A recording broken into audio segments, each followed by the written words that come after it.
Hey everyone! Welcome back to Lore Lords, episode 22, Warhammer Part 2. Fantasy, specifically Warhammer Fantasy Part 2. Last week, we talked about the early history of, I don't remember what their land's called. What's the whole planet called again? Their country? The world.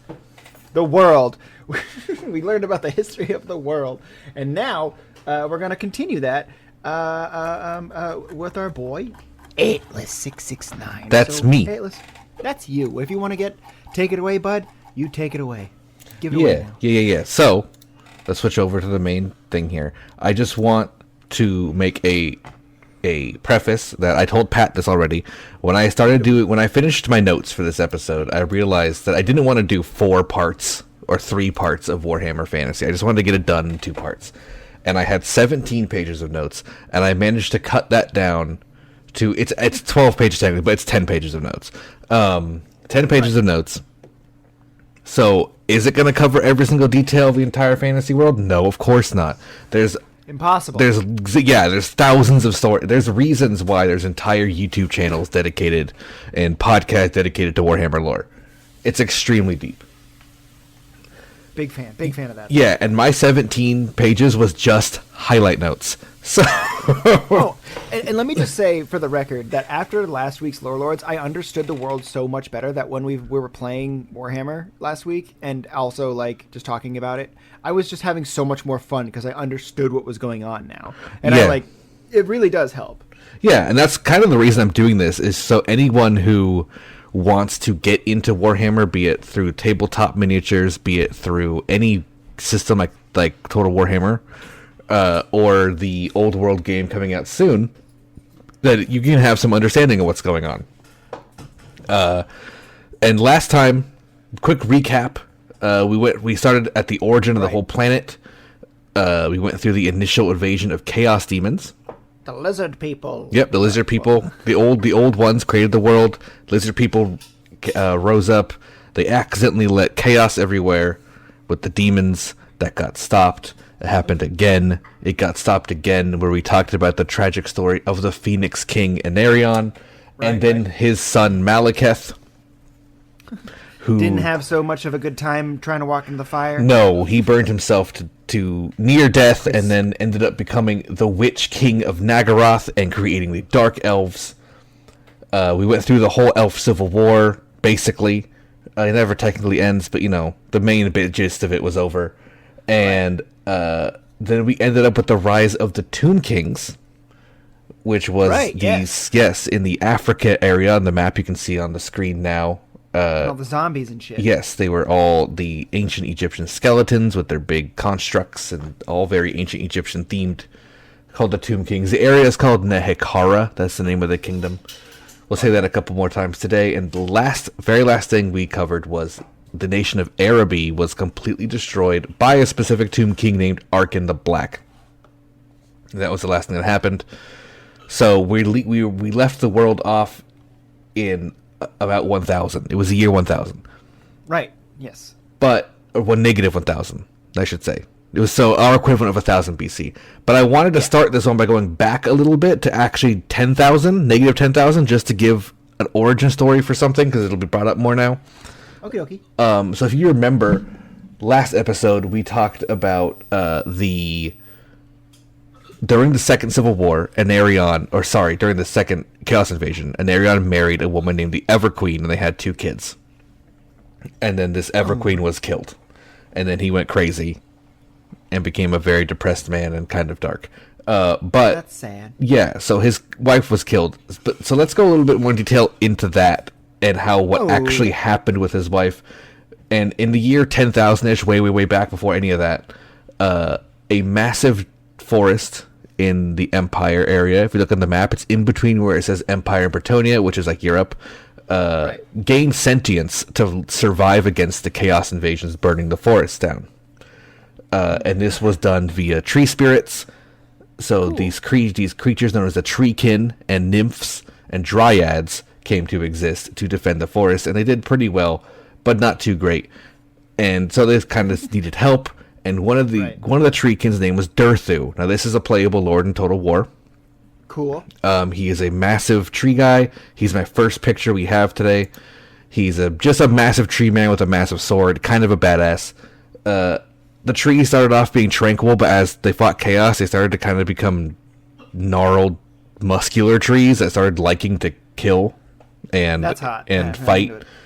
He looks like a badass. His Yeah, sword looks cool too. So Durthu is a badass. He's a very badass tree, and so their kind of capital, I guess you would say, is called the Oak of the Ages. It's the biggest tree in the world, and its roots run through the entire planet.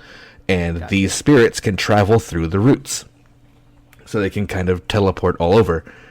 And this one emerged looking for help in the forest of Averlorn, which is in Ulthuan, which is the High Elf area. Right. Yep. And she found a friend in the Everqueen, Anarion's wife. And he taught her how to like speak to trees. She taught him how the elves work. They kind of exchange cultures. And then before you know it, chaos invades, and she has her and her 2 kids, and a character you know from Total War, Nikari, the Slaneshi demon prince. Hey, stupid sexy Slaneshi. Yeah, big. That's this. If you play Total Warhammer 3, that is the Slaneshi faction leader. Shows up and starts destroying the forest, and so she begs Durthu to take her 2 kids back to the Oak of Ages, and he agrees after saying no for a while because it's like heresy amongst the trees for mortals to take the roots. But he does it anyway because he likes her. She gets decapitated by Nikari, and she's dead. Okay. Yeah, she's gone. Durthu and the 2 kids escape. So fast forward like 1,000 years almost. It's like -7 or -1700 at this point. The elves we mentioned last time had started colonizing the old world. Right. And then eventually, when the War of the Beard happened between the elves and the dwarves, they said all the colonists come back home. One colony didn't, and that was one that was outside of the forest that the Oak of Ages was in. And this colony of elves stayed because the forest was under attack by dwarves. And they were basically under attack, I mean the dwarves were cutting trees down for fuel. Right. And they started opening up the forest for the first time to allow the elves in, who were never allowed in before, to help fight off the dwarves, and they succeeded. That's good. Yeah, so the archmage of this colony, named Ariel, just like the mermaid, knew how to speak to trees because she was taught by the Everqueen way back when, and kind of meets the center and goes to the center of the Oak of Ages and meets this tree spirit elf hybrid person named Orion, and they basically fall in love and get married. Neat. Oh, we love a good love story, don't we, folks? Yeah, and I think he's half deer. I don't know. Orion's weird. He's a weird character. It's kind of weird. They fall in love, they disappear for a while, and then show back up again as none other than avatars of 2 gods of the elf pantheon. Oh. Ariel is the god Isha of the woods, and Orion is the god Kurnos of the hunt avatar.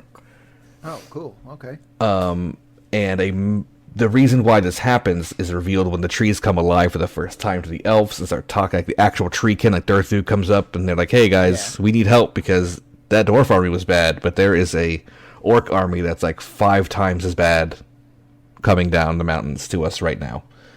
We could really use your help. Yeah, and it was turning to winter, where the trees need to rest because they become lethargic and slow in the winter, so they needed the elves to fight for them.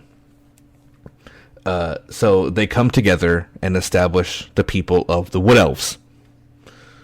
Oh. So this is the origin of the Wood Elves. Oh, that's so cool. And there's a picture of them on the stream right now. They work with trees. They're kind of like a lot more savage styled. Like they're like tree people that ride deer and spear people in the chest. They're pretty dope. So that's the establishment of the Wood Elf, which takes us right back to the timeline where we were basically at, which was so we're able to pick right back up where we are. Great, just a little bit of Wood Elf origin. Yeah, so now the Wood Elves exist in the world. That's the important part. And we're back where we left off in the year -1147. And this is when, if you remember last time, there was this guy named Nagash. Remember him? He was this really powerful necromancer who rose an Empire of the Dead. Right, yes, I do, yes. So, and then he was fighting people, and then he started fighting the Tomb Kings, but lost, and the Living King, who was not undead, Alcadizar of Nehekara managed to kill him while he was trying to resurrect every single thing that was dead on the planet.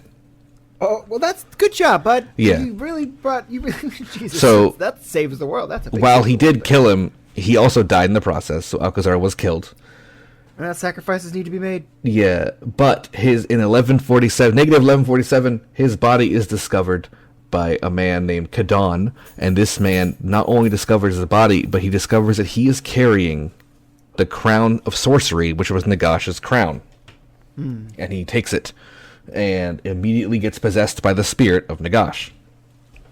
Oh, okay. Yeah, so that happened. So Nagash is kind of around again, but possessing a dude instead of like a big giant lich guy. Yeah. I guess that's better. Yeah, he also founds the city of Morcaine, which in the language of Nehekara translates to place of death, right on top of Alcadizar's grave. He's not really clever. He's just kind of on the nose with everything. Yeah, I mean, yeah, it's funny to think about that in that age. Imagine just like being like, this is place of death. Yeah, right. Like it sounds cool now, but back then it must have been kind of embarrassing. Yeah. It's like, why? You couldn't think of anything better? Come on now. So the next major event is negative 1020C, where a vampire named Ushoran, who was the first of the Strigoi, which think Nosferatu. That's what they look like. Okay. Like they're really monstery vampires. Like they're not chill.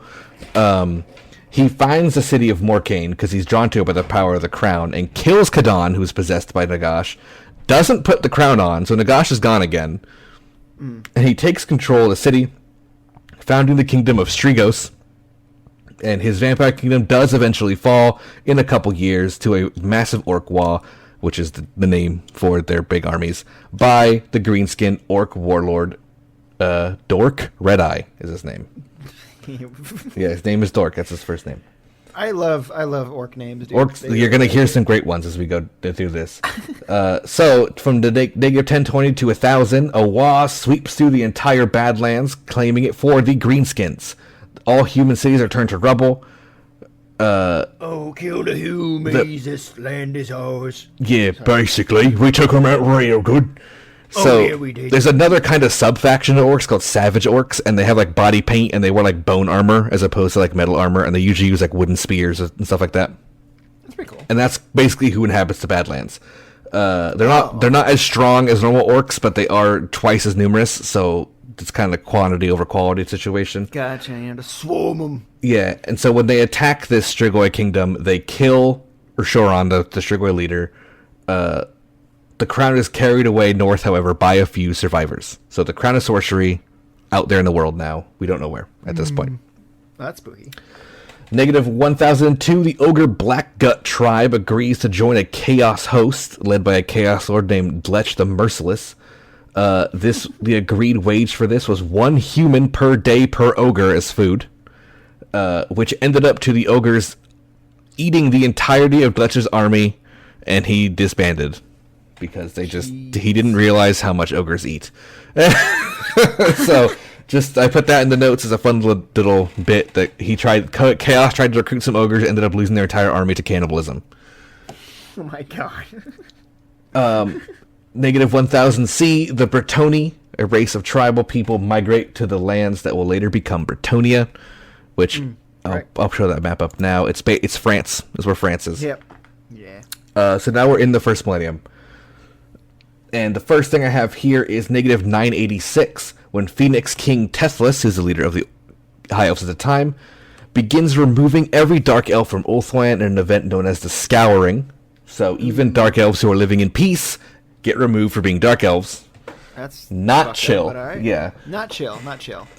Negative 975 is the Battle of 1,000 Woes, when dwarves attempt to capture Red Eye Mountain, but fail when the army is ambushed. Many dwarves are slain and give up their attempted reconquest basically forever. Where's Red Eye Mountain? Red Eye Mountain's in the World's Edge Mountain, which is that giant mountain thing. I think it's more south towards the Badlands area, because they were fighting orcs. They failed, and we were kind of going over it last time. The Dwarf Empire kind of like crumbled, and they were losing like cities like left and right. And this is their last straw. They're like, we can't take things back, so they changed their entire society to focus on defense instead of offense. Oh wow, it only took them a couple hundred years. Sorry. Like a couple thousand years. So they basically, instead of going out, they doubled their efforts down to fortify and consolidate all their holds. Right. Apophis was an old tomb king who was reborn as this cursed scarab lord and roams the world. That's a whole book series. Just mentioned that out there. That happened this year. Wait. So this thing just like walks around the planet? Yeah, there's a tomb king known as the cursed scarab lord, and he walks the whole planet searching for a soul to release him from eternal torment, which is being eaten by scarabs nonstop. There's a whole, I think there's a book trilogy about this. I never read it, but just put that in there so people know that's negative 975 is when that happens. That must suck to bump into that guy. Yeah, that would, especially if you're the soul he's looking for. Oh, is he looking for a specific? He's looking for someone specific. I don't know the story. I'm guessing he gets killed or finds it in the end. I don't know. I don't know why I found that so interesting, but yeah, that's cool. Negative 811. Morgur the Corruptor first appears. This is a Chaos Beast Man. He is playable in Total Warhammer. He is a leader he's a Beastman leader of a massive war herd who basically corrupts forests of the old world by being around them. Oh, wow. So he was found out by the Ariel, the Ever Queen of the Forest, the Forest Queen, not Ever Queen. Ariel, the Forest Queen, who created the Glade of Woe upon killing Morgur the Corruptor. So Morgur dies, and on his death, basically a glade starts to grow, but it's kind of nasty. Great. But however, he was such a devout champion of chaos, Morgur would return with his soul in due time. Classic chaos. Negative 701, the Battle of Karak 8 Peaks. Karak 8 Peaks begins. This is a very famous war because it lasts for about ever. And okay. Karak 8 Peaks is one of the biggest dwarf holds, and it gets attacked underground by the Skaven, who basically pull out the foundation of the entire hold. Skaven are the rat people. The rat people. I remember. Yes, yeah. The little rat men. Not only that, but goblins also attack. And during this time, this is when the dwarves first describe the discovery of Skaven tunnels. So the dwarves now understand Skaven that are tunneling throughout the entire world, and they're very worried about that, as they should be. Yeah, that's scary. Oh yeah, you mentioned that last time too. Yeah, so they have tunnels everywhere. Negative 696, the last of the Dark Elves are driven from Ulthwan, and they're pushed out. Which they go live in Nagaroth. This is when the foundations for the White Tower of Hoeth are made, which if you know Warhammer, you know this is the largest repository of arcane knowledge in the world. So the High Elves make basically Hogwarts to teach their mages old, forgotten magic, so it shouldn't be forgotten again. That's actually a good thing. Yes, that's a great thing. Negative 666, Morisleb. Yeah, 100%. That's why it's important. Morisleb, which is the second moon of the planet, which we didn't talk about last time. It's got 2 moons. Morisleb doesn't show up a lot, but it is a green moon. It is actually believed to just be a giant piece of warpstone above the planet. And in the year negative 666, it hangs low for a full month, which drives the armies of chaos to battle for each other nonstop. Growing storms of magic show up. Unfortunately for chaos, no single power gains the advantage, but the Dominion of Khorne, which has lasted forever, does come to an end. So now the chaos is more evenly spread out, besides just Khorne tribes everywhere. That actually makes a lot of sense, because the more their culture develops in general, even though their culture is chaos, it's like violence just subsides. It does. Which it's good for the world, too, because chaos are the more aggressive raiders, so now they have some peace in some places. Right. Right. Next, we got negative 642, the Black Maw tribe of ogres, the ones that teamed up with Chaos, you remember earlier. They now team up with some other greenskins, I think. It just says team up. I forgot to put what it is. I think it's a greenskin horde. To attack the Tomb King city of Qatar, intent on making bread from ground up bones of the ancient dead. Okay. That's their goal. And during this time, several tombs get demolished and pyramids, but in the end, an army of animated statues rises up and completely wipes out the Black Maw tribe from existence. Wow. So basically big like Anubis statues come to life, which is a normal Tomb King thing. And they're so much bigger than the ogres, they're able to basically destroy them. Wow. So, and they just like wipe them out? Yeah, they kill. Well, the whole tribe was there fighting, so they all died. Oh, right. Negative 513 to negative 300, the dwarves are forced to leave Karak 8 Peaks at last, as a massive war rules it between greenskins and skavens. Oof. It must be one hell of a war.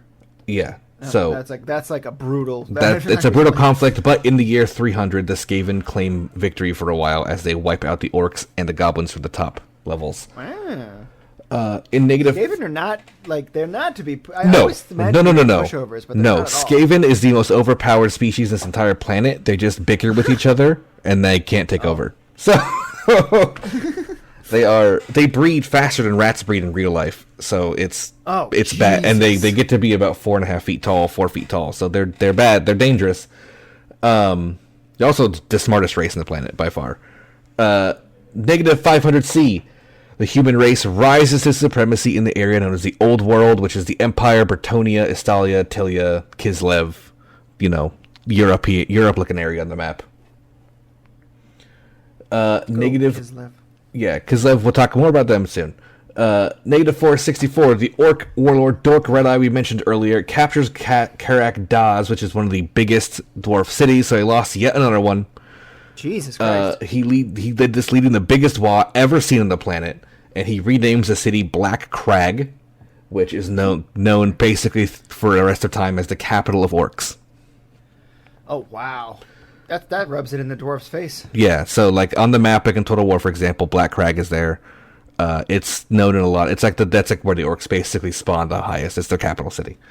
Negative 420. Someone was blazing it, and it was the dwarves as they discovered gunpowder. Hey, they sure were blazing it. Yeah.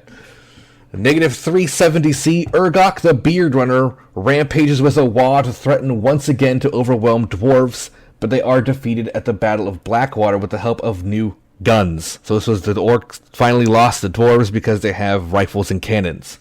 Let's go. That's early, too, for that technology compared to our world. However, in this same year, the city of the Silver Pinnacle, owned by the dwarves, was taken by the Tomb Kings. So now the undead skeletons have come up and started killing dwarves. These dwarves are really having a hard time. They're seriously. Negative 315, Skaven overrun the Crookback Mountains and enslave several tribes of night goblins. I put this in here because night goblins are good to know what they are. They are a cult of goblins that worship the night, as you would expect. And they often are heavily drugged out of their mind on hallucinogenic mushrooms. Oh, okay. So that's their lifestyle. They are constantly eating hallucinogenic mushrooms. The same year, Clan Rictus bribes the council for exclusive rights to establish an underground gateway to the Darklands at the foot of these mountains.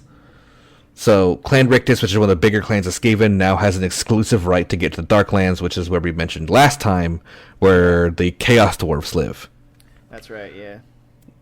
Which the next we have go quite over 100 years further at negative 150C. The first black orcs are created via experiments of the Chaos Dwarves. Now these are your biggest orc doubled in size.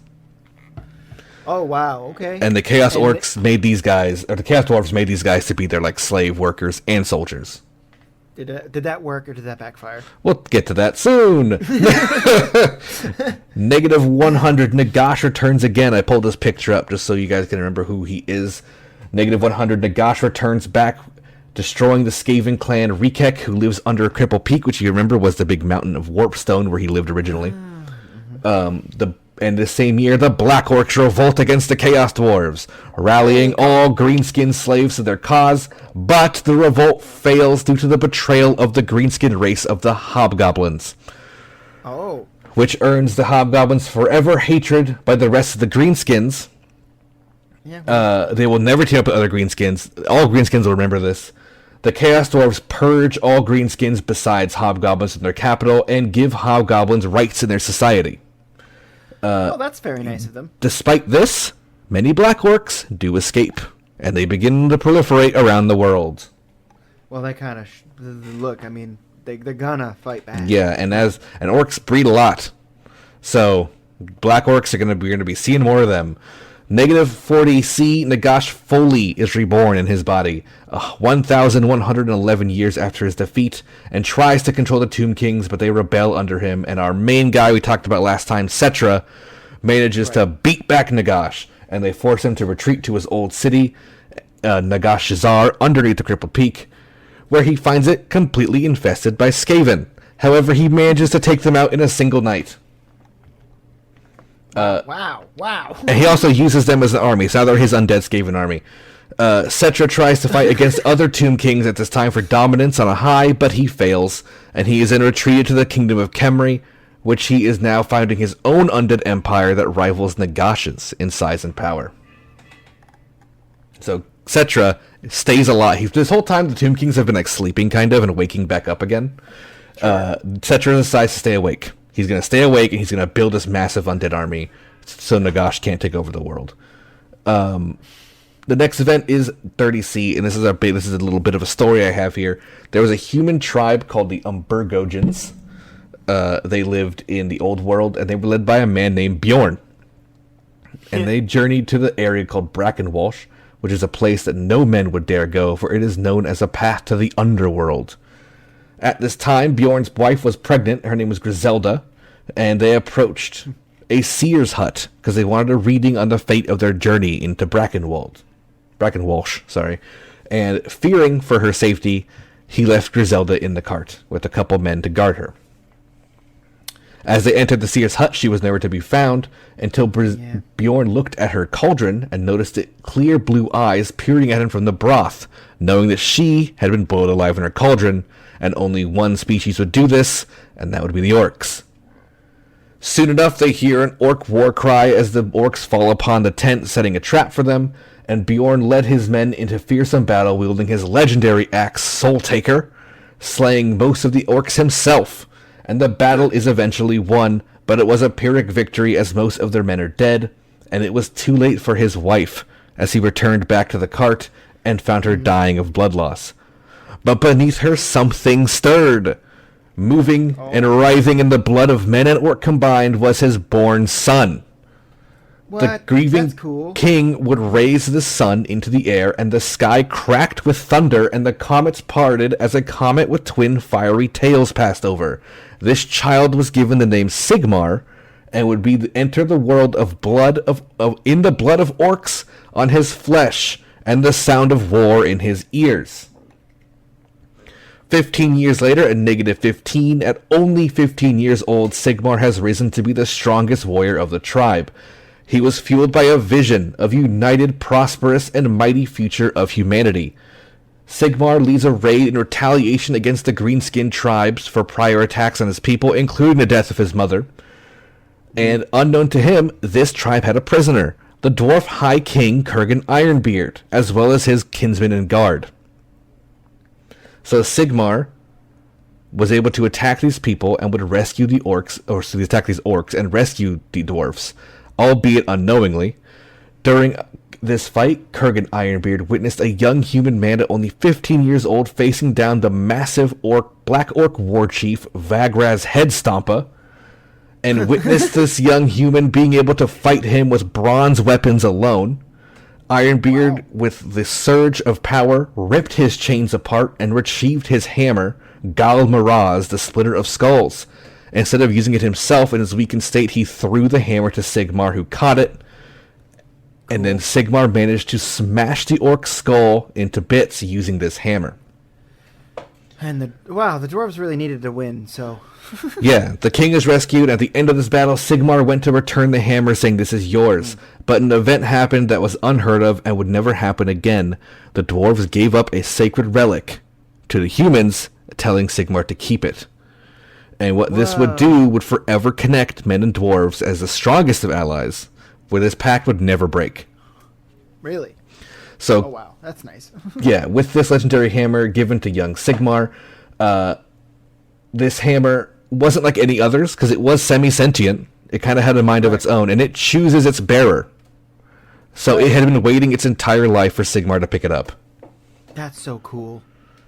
Oh, man, it's like he's like Thor, kind of. Yes, he is. -8C, Sigmar's father passes away, crowning him chief of his tribe. And then at -1C, he leads his tribe into Blackfire Pass.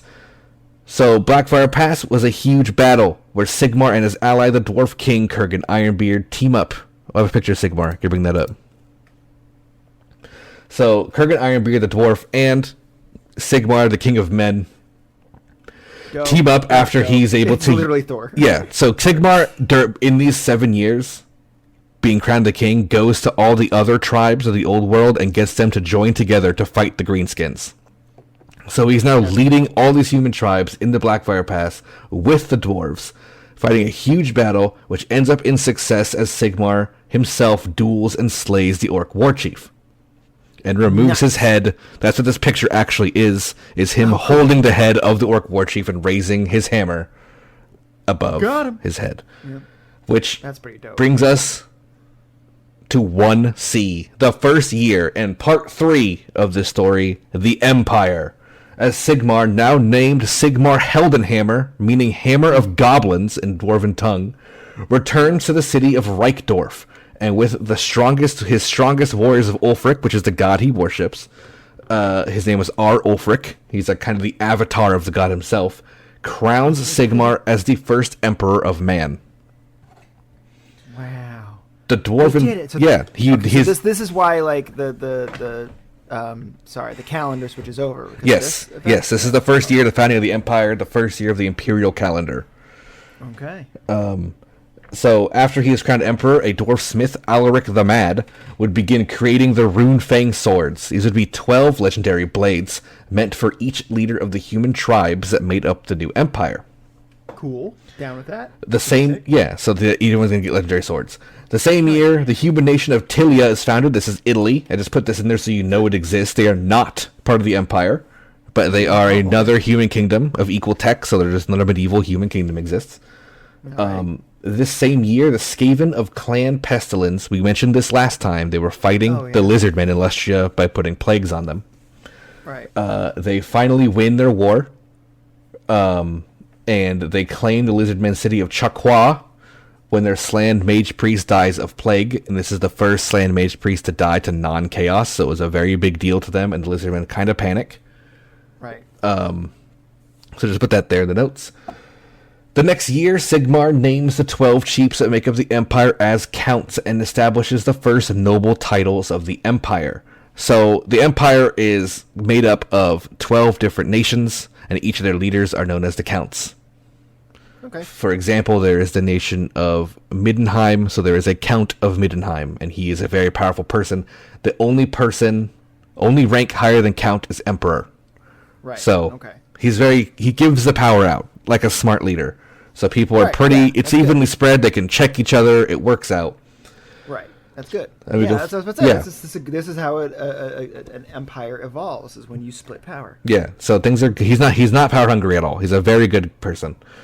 Year 11C, Constant Drakenfels, who's a necromancer and demonologist, attacks the Empire and fails at the Battle of Drakenmore. As a necromancer, he attacked with an undead army, but it wasn't enough, and he dies. Sucker.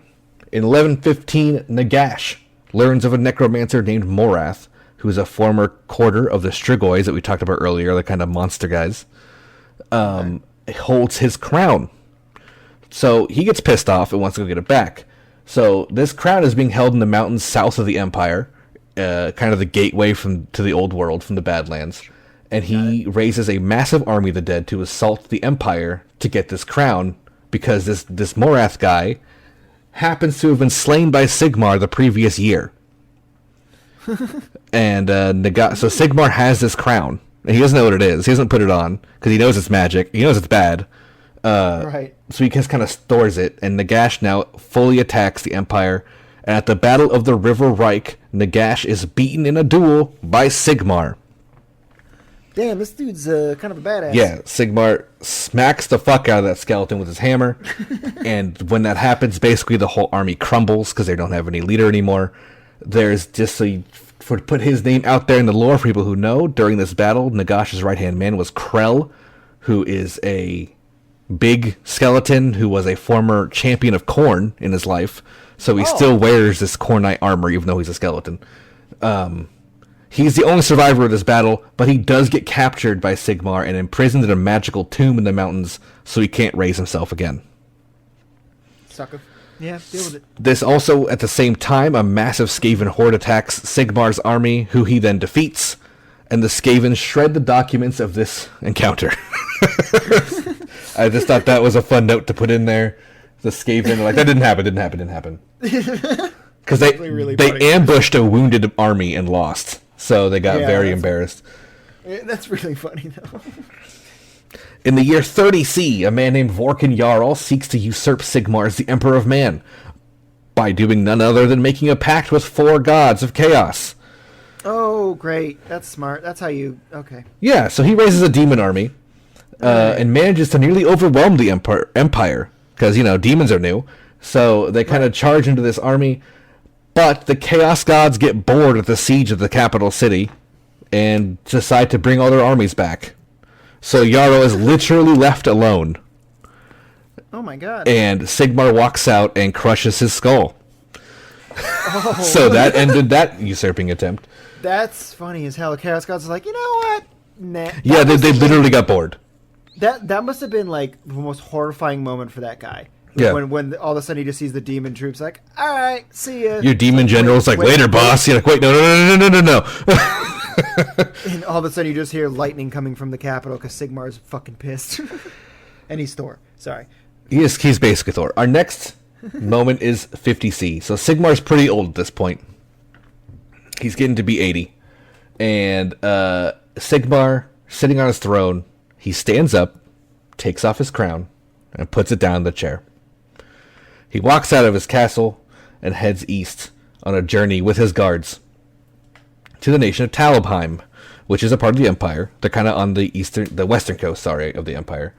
Gotcha. He stays with them for one day and dines with Talgris, the son of Kruger, which Kruger was one of Sigmar's closest friends when he was young.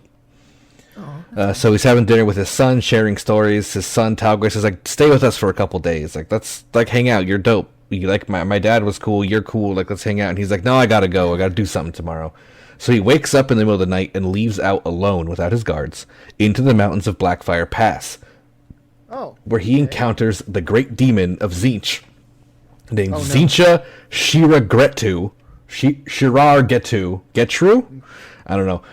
Being 80 years old, he battles this guy and kills it because he's Sigmar. So he kills this greater demon, but there's a massive chaos gate behind him, and demons start to come through, and Sigmar starts to kill them. This is what Sigmar now realizes was calling him to this place, and he enters the gate into the realm of chaos.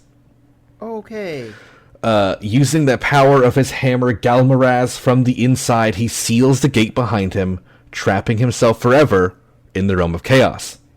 Oh. Sigmar, with Ulrich, his god's help,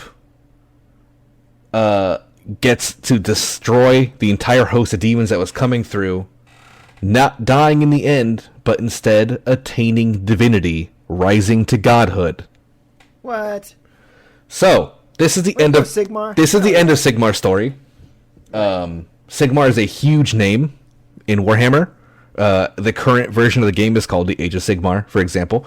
It is a very big character. This is the end of his current story, and his hammer Galmaraz would remain lost in this pass until 2512, where none other than Karl Franz finds it. But we'll talk more about Karl soon.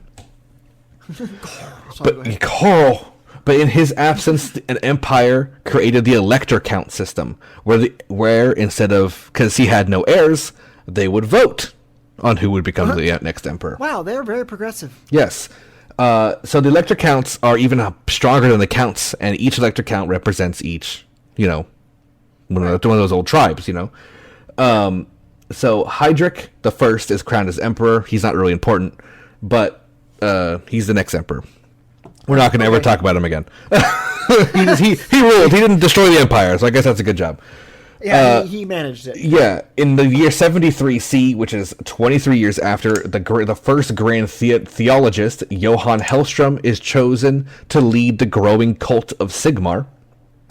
So people are now worshipping him and getting power as a return, which basically signifies he is in fact a god.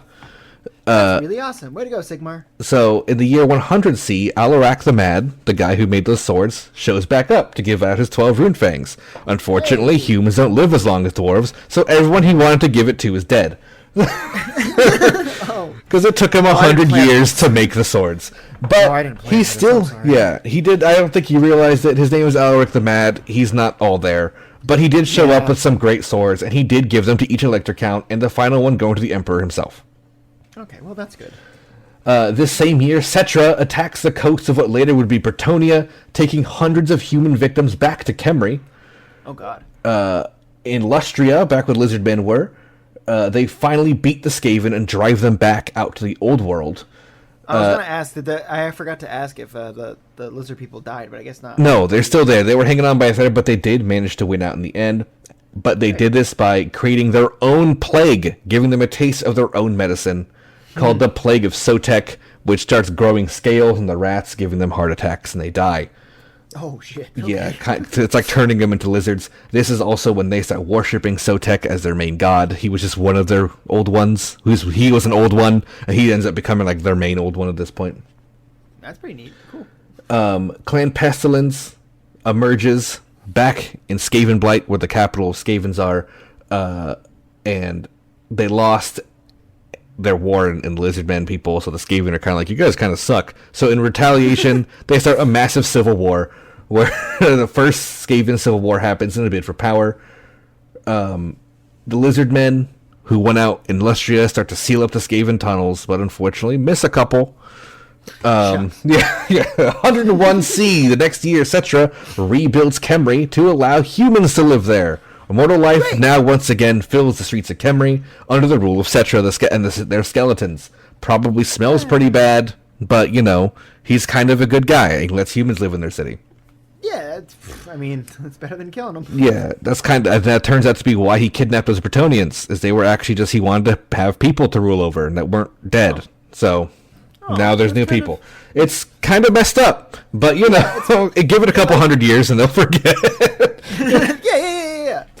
At the same time, Kurgath, the Plague Father, who is the total Warhammer 3 Lord of Nurgle, sieges the dwarf city of Karak, which is their capital, and the dwarves' defenses prove too strong, and the Nurgle demons eventually fall, as Kurgath is banished by the King Stromny Axe Hand of the dwarves in a 1 versus 1 duel, so a dwarf basically smotes that motherfucker.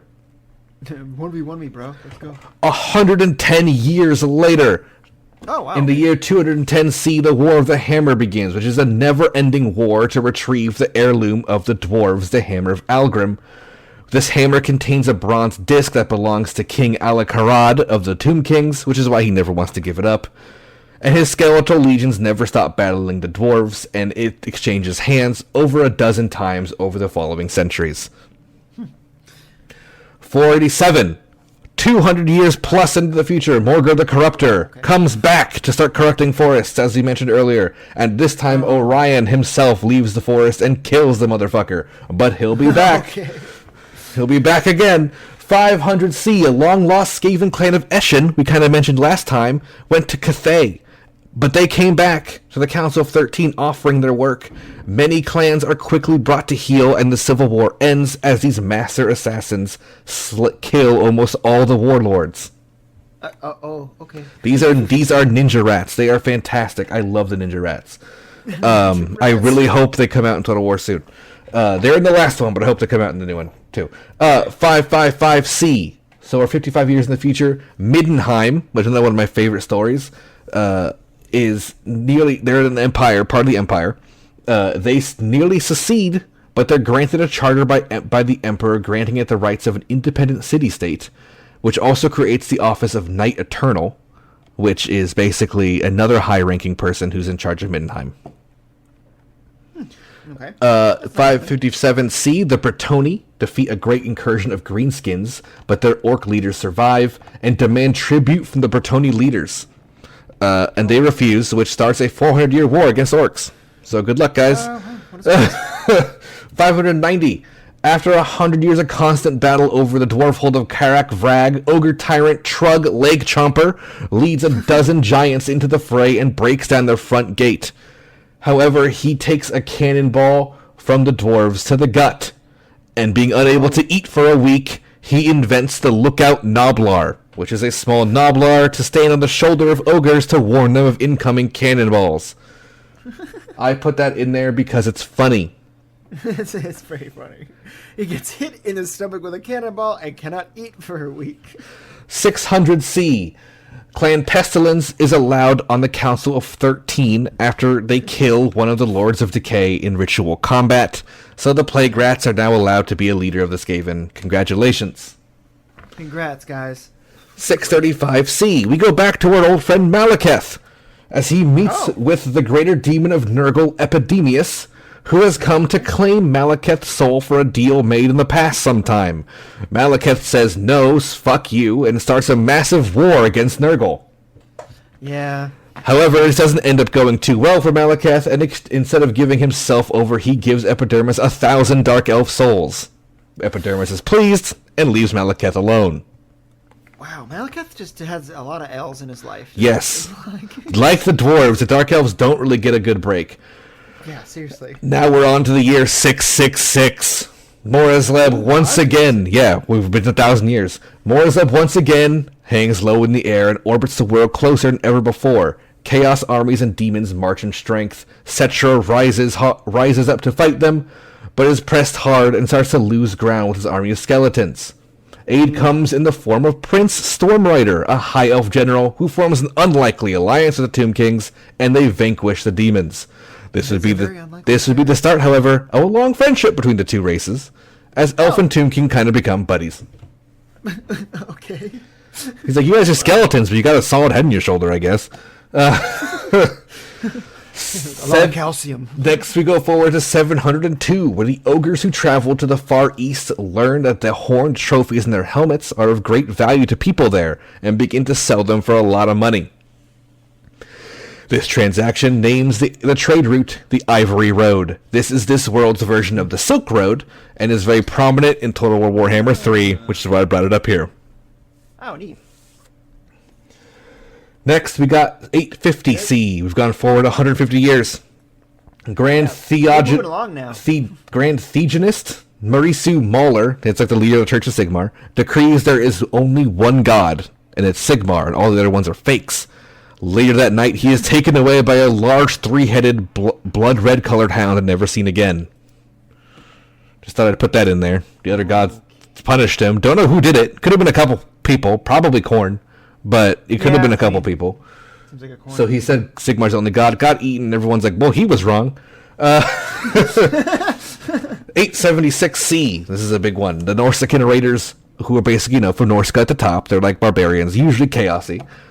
They raid down in Lustria and capture a merchant ship.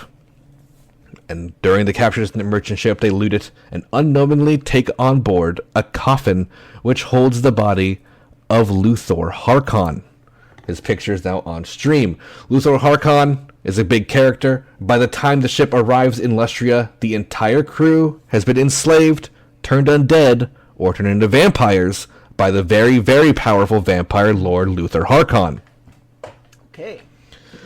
Luthor Harkon is, of course, playable in Total Warhammer, and he is one of my favorites, so I decided to bring him up. He'll be brought up a couple times soon. Oh, okay. So he's now out there in the world. 900C, the Empire reaches its greatest magnitude, encompassing the lands which would one day become Kislev. 920 to 940C, the Rat Wars. Ogres become aware of Skaven infestations in the mountains of Morn where they live, and trained the saber tusks, which are giant saber-toothed tigers, to smell out Skaven. And they end up using that to seal all the tunnels. I don't know what that was. All the tunnels. And after 20 years, that's what it was. After 20 years, most of the Skaven are driven out of the mountains and not seen. Leave it to ogres to be the only race to finally stop the Skaven. They're pretty brutal. Yeah, ogres haven't really lost a war yet, except the one time against the Tomb Kings at one time. Yeah, except that one time. Yeah. 948. The Bretonni suffer from increasing Orc and Beastmen raids, as well as Norsican raiders hitting their coasts. But in a couple years, in 952, a hero of theirs, Giles Le Breton, kills and slays the dragon Smeargus, which I think is supposed to be Smog. Same story, basically, but he slays it. 968. C. The War of the Noses. Skaven warlord Ratgut declares war on all goblin kind when a captive goblin cuts off his snout. He then ends the war when a peace treaty is made with Goblin war boss Magrub Fingersnash when he cuts off his own nose to make peace. Just thought I'd throw that out there. That's good. That they, solved their dilemma. Yeah, just letting that be known that happened. 970C, guess who's back but Morgar the Corruptor, as this beastman rises again and sieges the Wood Elf city of Silverspire. This time he is slain not only by Wood Elves, but by the knight, Gaio Le Breton, who leads his knights into battle at the aid of the Wood Elves.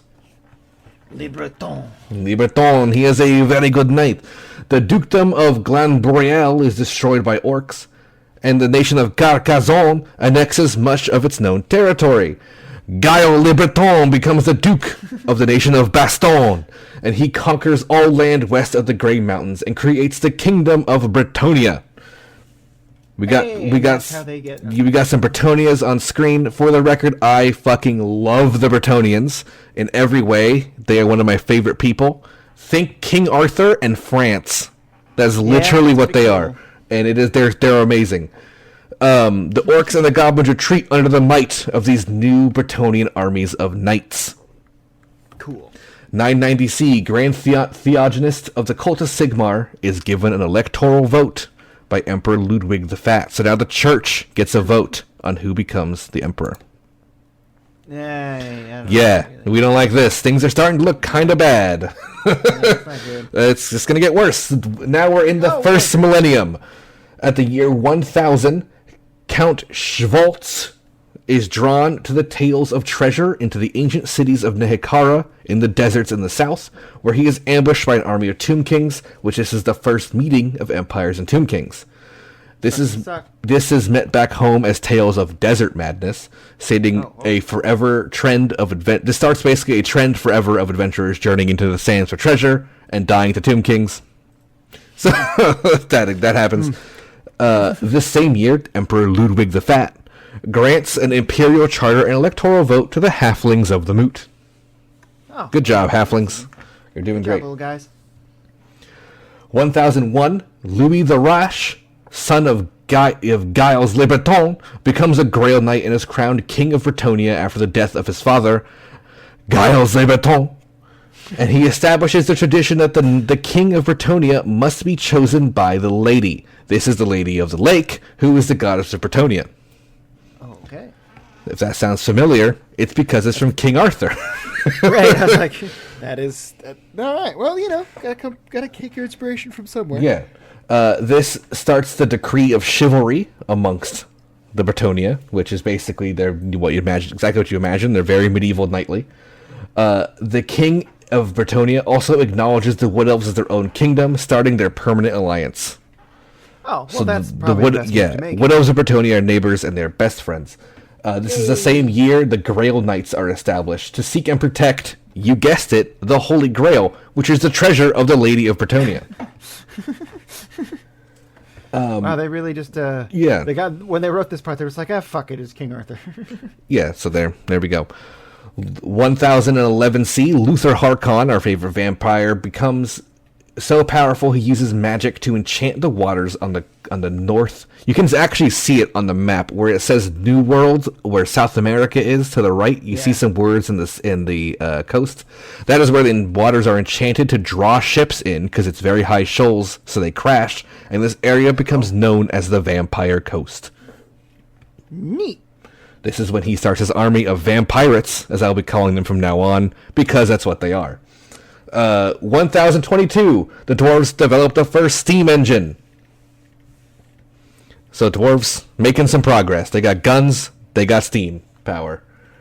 They needed it. Yeah, they've been fortifying and learning science.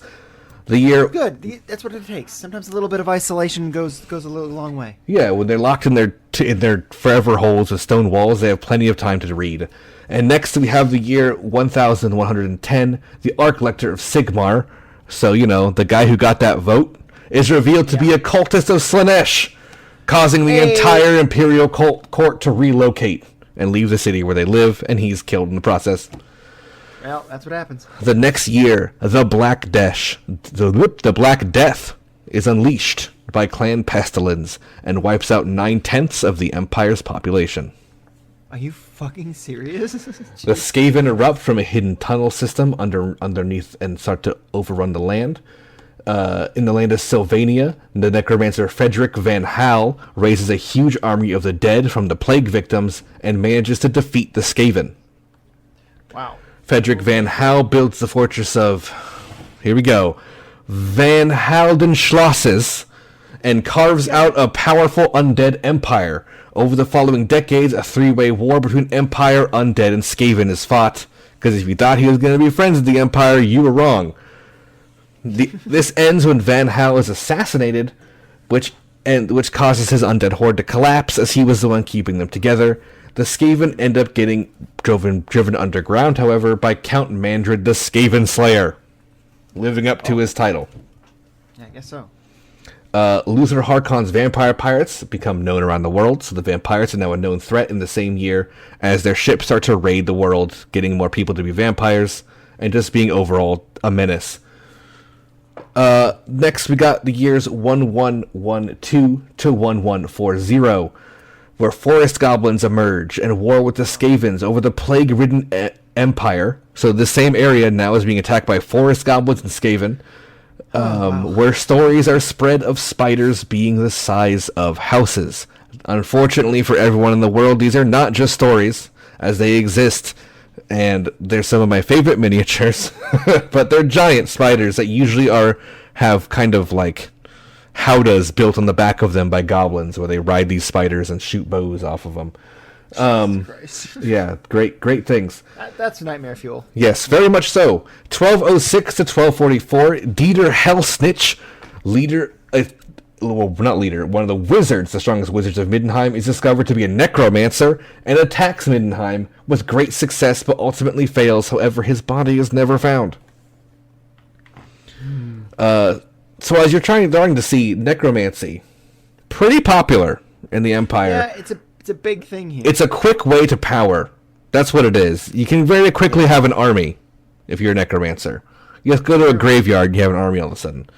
Fortunately, they're not that tough and they kind of fall over easy. And if the necromancer dies, the army dies. So, right. That's great. Next year is 1310C, where a great earthquake collapses the Great Bastion of Cathay, which we talked about last year, which was the Great Wall, which causes a colossal invasion to ensue as scores of Kurgan tribesmen, which are basically Mongolians, from the steppes, that roamed the steppes before, now invade, backed by legions of Chaos Warriors. Fortunately, Cathay battles them with legions of terracotta automatons, who die and shore up the holes of the Great Bastion with their bodies, which ends up stopping them. However, the capital of Cathay was reached by chaos and a mass of millions died. Oh no. So lost a lot of people, but they did manage to, get their wall back up. Seal the plug. Next year, 1344C, two orc warlords meet at Karaz-a-Karak, the dwarf capital, forming the largest war ever seen. The dwarves are terrified, because this is probably going to result in another move and loss of their capital. The armies were led by two warlords, Gorgut the Unstoppable and Thograt the Unmovable. Unfortunately, they were unable to decide on what to name their war and killed each other's armies. Well, the pile of these corpses would forever be known as the Green Mountain. Next, we have a great character. You'll recognize their name in the year 1435. Sultan Jafar, a powerful Arabian sorcerer, manages to unite the tribes and reform the nation of Araby, creating a small empire by allying with the local Skaven. It is said that to win the wars, he also allied with demons and spirits, and intends to attack the nation of Estalia, which is the Spain area. Right. 1448 to 1450, the Crusades begin, as the knightly orders from Bretonia, Tilia, and the Free Nation of Estalia attack and destroy Jafar's empire. This did not take long. No. This starts the orders of the Knight Panther and the Order of the Knights of the Blazing Sun, which are one of the biggest knights in the Warhammer lore, so this is where they come from. The Duke of Aquitaine returns from the Crusades as a vampire, unfortunately. And gains the moniker of the Red Duke. He is defeated and magically entombed, but we'll be seeing plenty of him in the future. Oh, okay. 1542, Kislev is founded. Oh, hey. The Khan Queen Gospodar becomes the first Tsarina. When 9/10 of the empire died to the Black Death, they lost the lands of Kislev and it went back to being tribal. So now they're their own independent nation, not empire. And their first Tsarina, Gospodar, rules them. For 1547, the Count of Middenheim proclaims himself as an emperor, and the age of 3 emperors begin, with rivals in Middenheim, Nuln, and Talabheim each claiming themselves as emperor. During this time, Midland becomes a separate province from the empire. So, bad times in the empire. But we'll get back to that later, because now it's 1666. We're back at the 666 time as Nagash returns from the dead, 1,666 years after being slain by Sigmar. This night, every single dead person that ever lived has their body in the ground rises across the entire planet, causing mass confusion. Entire villages and towns are overrun by zombie skeleton hordes. That is awful. Yeah, terrible. Horrible time to be alive. Miniature zombie apocalypse. Luckily, it only lasted one night. But it was one night. It was one night enough. And this also is when Sylvania, the kingdom to the easternmost kingdom of the empire, separates and declares independence. 1702, Wood Elf Queen Ariel is corrupted by Morgar's taint as he returns again. And the leader of the treekin, Adonhu, so the biggest tree in the world, sacrifices himself to cleanse her, and also kills Morgar the Corrupter again. Oh, that's good, at least. Yeah, so, biggest tree died, but she's okay, and she's an avatar of their god, so I guess it was good in the end for him to do that. Next, we have 1707 to 1712. Gorbad Ironclaw leads a massive war into the Empire, which devastates the eastern provinces of Avalon and the Moot, almost making halflings extinct, but thankfully for all of us, some of them held on. That's good. Because we love halflings. They're never important, but I love them. Avalon and Nuln are burned to the ground. The Runefang of Solond is taken by orcs. Altdorf itself, the capital of the empire, is sieged by orcs, and Emperor Sigismund is killed in battle. Yeesh. Gorbad, however, is critically wounded, which causes him to become weaker, and the Wa breaks up, but leaves half of the empire in ruins. Empire, not doing great. Not doing great. Now it's their time to join the Dark Elves and the Dwarves. Bad things are happening to them. This is at the same time that Clan Eshin unleashes plague rats infected with the red pox in the nation of Bretonnia. Great. The city loses a third of itself to not only the sickness but also popular riots about this. Oh, Jesus. So the Baron of the city where this is in, which is in Carcassonne, Baron Giscard Dupont, orders all the poor burned. What? It doesn't seem like it's got... Okay. Oh, okay. It worked, as the red pox halted immediately, because only poor people were sick. Oh. So, unfortunately, since that worked, this had become a trend in Bretonnia when things went bad, to kill the poor. Still love Bretonnia, though. God. Love them. Love Bretonnia. One of my favorite armies. 1796, Vashanesh of Nicara, one of the original vampires, from way, way back when we talked about the, like negative 3,000, way back then. Right. He changes his name to one people may recognize, Vladimir von Karstein, and marries Countess Isabella von Drac, becoming the first of the vampire counts. Over the following centuries, the aristocratic families of Sylvania are infected with vampirism, and he takes the rule of Sylvania. That's really funny. So, Sylvania, Transylvania, it's all coming together now. It's very similar, yeah. 1850 the Skaven Under Empire erupts into a second civil war, as the Council of 13 argue among themselves about the failure of the Bretonnian campaign with the Red Pox. Right. Complete anarchy strikes the Skaven Blight, which for the rest of the world is great because they stopped getting bothered by Skaven for a while. Important. I have a picture of this next thing. I'm going to go ahead and put that up right now before I even say it, so it's understood. 1877 C. A pig, Pigalio I, is elected as the leader and prince of Tabaro, reigning for 12 years, causing the golden age of the nation of Tabaro. What? Wait. Please explain. So a human nation of Tabaro, part of the Empire, can't decide in their elector count, and to avoid civil war, they put a pig in the seat. And it works. Good? It works. Everyone's like, wow, let's just share power then and not have a leader of one of our, like, politicians. And it just made the country be happy. Because everyone was happier. Yeah, so we did. Anyway, oh no. 1991, the gunpowder is brought to the Empire by the dwarves. All right. Now we're on to the second millennium, and this starts off with a bang as a warpstone meteor lands in the city of Mordheim, completely destroying it. Vladimir von Karstein sends agents to secure the shards of warpstone to power his magic. There was an entire miniature game called Mordheim, which detailed the events, the next 100 years of this story of Mordheim. I'm not going to talk more about it, but it's very cool. Basically, everyone in the world, even Tomb Kings and Lizard Men, came to Mordheim to try to get some of that warpstone good. Oh, okay. Neat. 2004, the cult of Sigmar begins the Obsidian Edict. The goal is to eradicate witchcraft and sorcery around the world.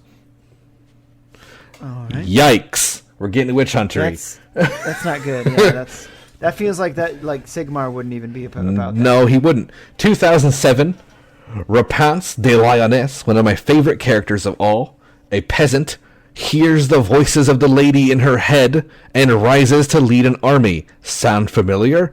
She raises an army to fight chaos demons and successfully destroys them, killing Morgoth the Corruptor for the 4th time and saving Bretonnia from plague, and she is named the Duchess of Lyonesse for her heroism. Now, this is the first timeline issue we have, because Rapance de Lyonesse shows up in the official timeline in the year 2007, 500 years about before the beginning of Total War Warhammer, where she is a playable character. I don't know what this means, because she's a human. Right. Did she drink from the Holy Grail and become immortal? Maybe. She's a Grail Knight. Is that what that means? I don't know. No one knows. But that's kind of cool, though. That's kind of what I'm leading on, is that she's immortal because she drank from the Grail.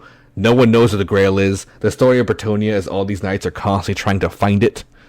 So, maybe she found it, or the lady gave it to her, because she's great. Yeah. She's Joan of Arc, if you didn't get it. No, I got it. No, I definitely got it. I was going to say, thanks, Joan, at one point, but... she is probably one of my top favorite characters to play in the Total Warhammer series.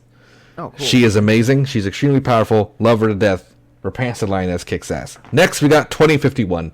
Vlad, our favorite boy Vlad, attacks the Empire. Unfortunately, he is slain at the Siege of Altdorf, and his wife, Isabella, commits suicide rather than carry on unlife without Vlad. I wrote the unlife part in there. But I guess she loved him because she killed herself instead of living without her. That's sad. I mean, fuck that guy, but whatever. So his vampire counts, the vampire counts then fight amongst themselves as to who would be the leader, and their undead armies splinter and retreat back to Slovenia. Womp womp. This same year, the elf capital of Lothern... Oh, I have a picture of Vlad. There, I'll put him on screen right now. The elf capital of Lothern, which is, in Ulthuan, becomes the most valuable trading port in the world, and one of the busiest cities in the world, as everyone is now trading with the high elves to get that fancy elf stuff. Elf good. Yeah. So, the next thing that happens is the year 2094, when Manfred von Karstein, which we're going to bring him up, we're going to put them together, so you can kind of see who they are. Manfred, I could say a lot about. I hate him. He's the most boring character in all of Warhammer. But he travels south and leaves Slovenia. He is a von Karstein. He's a relative of Vlad in some way. I think he's his son directly. He travels south and leaves Slovenia, leaving Conrad von Karstein in charge, and he begins what's known as the Bloody Reign of Slovenia. Oh, that doesn't sound very pleasant. No, so just so you know, there is it is a human nation. It is full of humans. It's just ruled by vampires. Yeah. Humans in this nation are mostly farmers. They farm grain for themselves. Some of them even have undead farmers working for them. Now, it's very progressive. A little bit, but most of their children have to be donated to become vampires or food for the vampires. So it's a system It works. Yeah, so they're under an iron fist of vampire rule, but the vampires live wealthy in their castles as the humans work the fields. And so the Bloody Reign is when this kind of starts in full, where a lot more humans get killed for blood. A lot more vampires get created, which means they need more blood. Bad time for to be a human in that time. Yeah, sounds like that's not good. One of the elector counts of the Empire, Count Helmut, is about to be elected as Empire, but fortunately it is discovered at the last moment he is a zombie under the control of Conrad von Karstein. Oh, wow. He's back. And at that time, Conrad is the new guy, the bloody guy. Vlad's dead. Oh, sorry. Right. So, Vlad died. yeah, Sorry. Conrad's ruling this guy, and when this is discovered, he fully attacks, but in 2121, which is about 30 years later, so it took a long time, the combined forces of Empire and Dwarf fight back, and Count Conrad von Karstein is killed by Grufbad, the leader of the Dwarves, and Count Helmar of the Empire, who then gets crowned as Emperor. Congratulations. Good job. The next year, 2122. Also, this is kind of like when the tabletop game started. This timeline is now when the miniature game is happening. So we're kind of in that world. So these armies are kind of established. We'll bring Manfred up because he's going to be talked about for a while. The next thing that happens is 2122. Manfred returns to Sylvania and takes over undisputed by the other von Karsteins, as he is the legitimate son of Vlad, and they kind of let him rule. Which is good for them because he's the first intelligent vampire ruler, as he begins to use diplomacy instead of taking over, and which is also why he's very boring. And he gains allies of other vampire lords across the world, like Luther Harkon, the Vampirates, and some guys in Bretonia, such as the Red Baron we talked about before. Not Red Baron, Right. The Red Duke. The Red Duke. So he kind of gets some allies. He doesn't go to war immediately for 10 years, as he immediately attacks the Empire. Well, as the vampires have a hard-on for trying to take out the Empire, he attacks in 2132. And he does this because the Empire is at civil war at this time, as Middenheim once again secedes. These are people to the north, and this is very Game of Thronesy. They're kind of like the north versus the south, and they're like, we're the north kind of thing. So wanting to be the king of the north, Middenheim attacks them, and civil war is going down, but they unite to fight Manfred as he attacks. As he actually gets inside the city of Altdorf, closest anyone's ever gotten to taking out the Empire, but he does get pushed back. But he gets pretty famous for being the first one to break the walls. There you go. Yeah, 2134 to 2145, the Empire and Manfred fight like about a dozen battles, and after 2 decades, Manfred finally is pushed back and retreats to Sylvania, and the Empire makes up with each other and becomes the Empire again. Oh, well, that's good. 2150C, Manfred journeys into Lamia to find the ancient vampire artifacts of his people, but he accidentally wakes up a Tomb King who almost kills him, and he has to run back to Sylvania again. The same year, Ikit Claw, a famous leader of the Skaven, from Skaven Blight, invents the first Skaven exoskeleton suit. What? Wait, that's so cool. Here we go. Skavens are smart. Skaven are very smart. They literally make nukes, as we mentioned earlier. Right. 2301, Malekith invades Ulthuan again. So our guy's back at it, trying to take out the High Elves. And actually succeeds at first, driving the armies of High Elves to fight a guerrilla war in their own land and having Dark Elves settle parts of Ulthuan. Wow. Well, karma's a bitch, I guess. Malekith kind of got back in there. 2302, the Great War of Chaos. Chaos armies march on Prague en masse in the first time since the second Chaos invasion. Orc tribes are forced south into the World's End Mountains, and some even join the Chaos war hosts, but others attack them as they pass and get wiped out. A rising tide of dark magic causes the Skaven Greyseers to call upon the Great Horned Brat, their god, summoning him in person. What? This divine judgment stops the Skaven Civil War, which has been happening forever, during the Vermin Tide, which is their annual feast at their god's name. As he appears in reality, the Council of 13 unite and stop all hostilities, now under the leadership of their actual god in flesh, and the Skaven unite with the Chaos to fight against the Empire and Kislev. After several hundred years of war, however, the Skaven are very few in number, so they kind of fight more so as a support role, and unleash plagues amongst all the major Empire cities. This is when we meet Teclis. Teclis is, I have his picture up here somewhere. Teclis is a high elf who is the strongest sorcerer of all the high elves, and he decides to fight against chaos on the forces of order, making the first alliance of order by going to the Empire and uniting with the dwarves and the men. So the high elves, dwarves, and men made an alliance, and were able to fight back the chaos with the help of Magnus the Pious, the champion of the Empire. During this, he's got a cool staff. He's got a very cool staff. Teclis is kind of a badass. During this war, the Slan of the Lizardmen, who we don't talk about much, honestly, for the rest of this whole thing. You mentioned that even the first time you brought them up. Yeah, they're just kind of down there. They are not, but they do help because their Slan priests bolster the wars around the world that they erected, if you remember, in the energy grid back at the creation of man. Oh, yeah. Which is a shield, turns out, we now learn, is a shield against chaos. And they bolster the power of it, which weakens all chaos's magic. A lot of their demons kind of get banished during this, and this helps push the tide in the face of forces of order. Magnus the Pious of Nuln defeats the Chaos armies at Kislev and is elected Emperor as his basically prize. Teclis stays in Altdorf for a while and establishes the College of Magic, allowing humans once again to learn and study magic under the guidance and protection of strict rules to stop them from easily being corrupted by chaos, because humans are kind of flawed. Thorgrim Grudgebearer is crowned High King of the Dwarves. He's the leader of the Dwarves in the Total Warhammer series.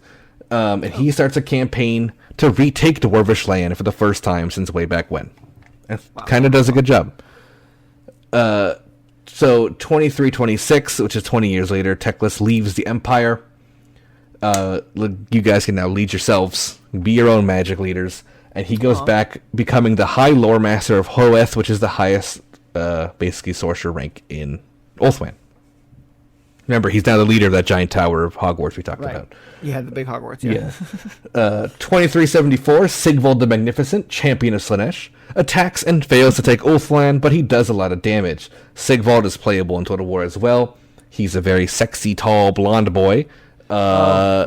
He likes to R-word ladies in the favor of Slaanesh, as well as eat them while he's doing that, which disgusts Slaanesh.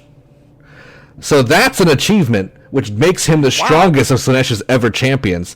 And not only does he become immortal as a prize of this, he doesn't get mutated. He gets to stay beautiful and manly. But in the end, he's disgusting. In the end, he gets kicked out of Ulthuan, and the High Elves beat him back. Good. The next event we have is 2377, as the Monkey King seizes power in Cathay and instills Warlord Kishik of the clan Eshin Skaven as his advisor, and begins trade between Cathay and Skaven. So this is kind of funny, which is why I put it in there. The Monkey King, Monkey King. Yeah. He's a he's a hero of Cathay and legend. He shows up and takes over because they're like, oh, it's the Monkey King. Turns out he's a changeling of Tzeentch, and kind of leads Cathay down a pretty dark path for a little while, but he eventually gets ratted out. Good. But yeah, that happened. 2403, Malekith returns from being trapped in the realm of chaos, which he got trapped in there during the war when he was trying to take back the elves. That just kind of happened. But he's back in 2403 from the chaos, so he's kind of back, and he's kind of got a little bit more powerful, learning some magic in the realm of chaos. Yeah, I imagine that would happen. Yeah, 2415, the rivalries between the colleges of Magic and Altdorf burned the city almost entirely to the ground. The colleges are disbanded, magic is made illegal, and the magisters are publicly hung. Oh, jeez. Okay. So we're back in the witch hunting days. People love this. They are so, extreme with their things. It lasted about 100 years, and now magic is illegal again. 2418, Slaaneshi Demon Prince Nakari, who we talked about before, attempts to take Malekith's soul, but is beaten in a fight. Malekith says, screw you, bitch, and takes him out. Way to go. There you go, Malekith. You needed that W. Yeah. 2420, Grom the Paunch shows up. I got a picture of Grom just to show him. There he is on screen. Okay. Grom the Paunch is also playable in Total War. He is the Goblin King, a goblin bigger than any orc has ever been. And he attacks the dwarves, ripping through their lands. He attacks the Empire, ripping through their lands, undefeated. He makes it all the way to Ulthuan and attacks that nation and starts sacking the High Elf cities. This is the first time Greenskins have ever made it to Ulthuan. Yeah, that's insane. Eventually, however, the Dragon Prince Kalidor does push him back and defeats Grondaponch and pushes him back into the mountains. So, just since he's a Warhammer character, threw his little story in there. That's cool. What a victory for a little while. Yeah, he's big, a big threat. Big boy. Yeah. Yeah. The colleges of magic are reestablished in the year 2430. 10 years after that happens, wizards are allowed again. Don't know why. Wow. Tried to look into it, but they decided to just change their mind, I guess. Because they felt really bad. Yeah. So 2487. Ogre Tyrant Greasus Goldtooth establishes himself as the Over Tyrant against the ogres of all ogres, gaining the title the Shockingly Obese.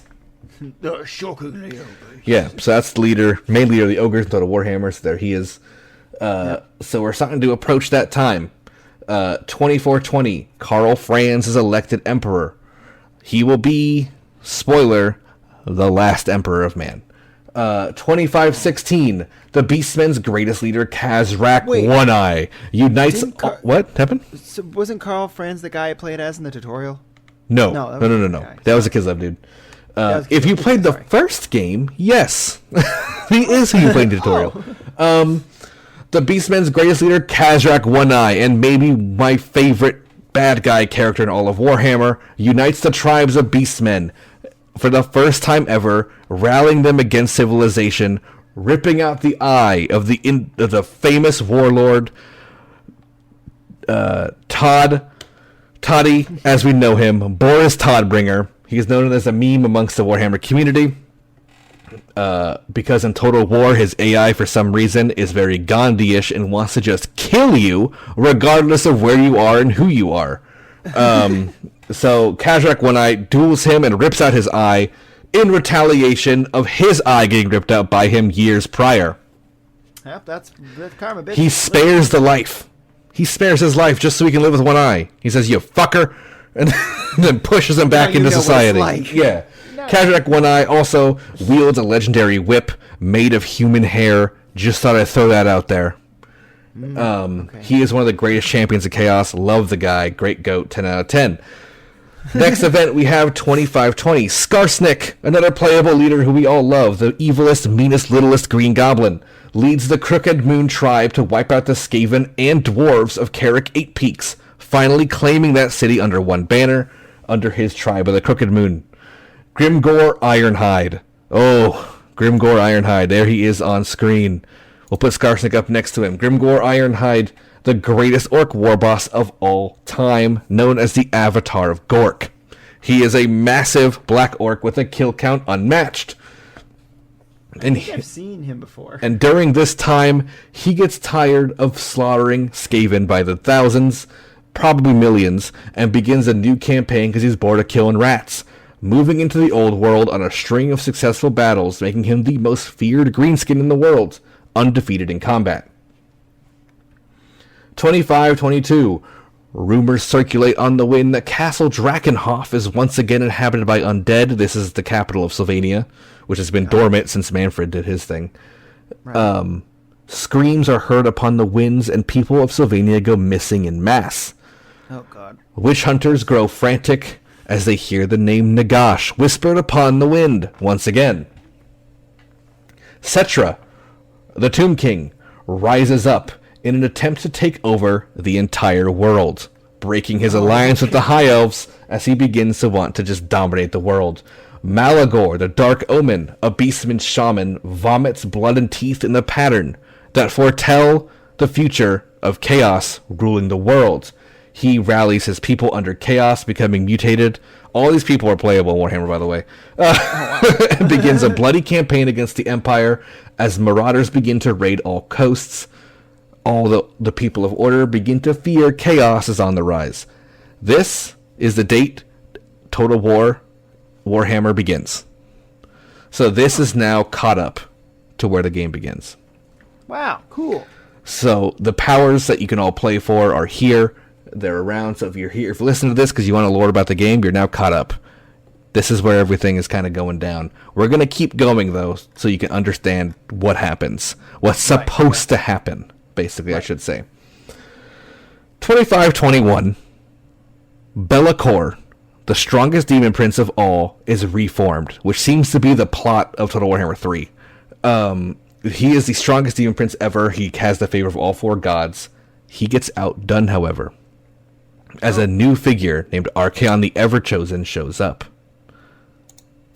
Archaon the Everchosen is that on screen. So for the past 100 years, his past is unknown, but this human has been fighting demons for 100 years and subjugating Norsicans in the north, in the realms of chaos, and has gained the absolute favor of all 4 gods.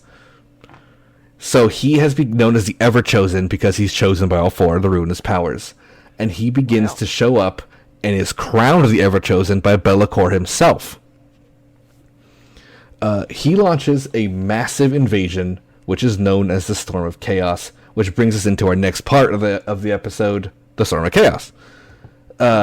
He begins by doing something that he shouldn't know, but does know because the chaos was from ancient secrets. He destroys all the lizard men warding stones. So that network we talked about earlier, keeping chaos at bay, gets completely destroyed. Yeah, that's bad.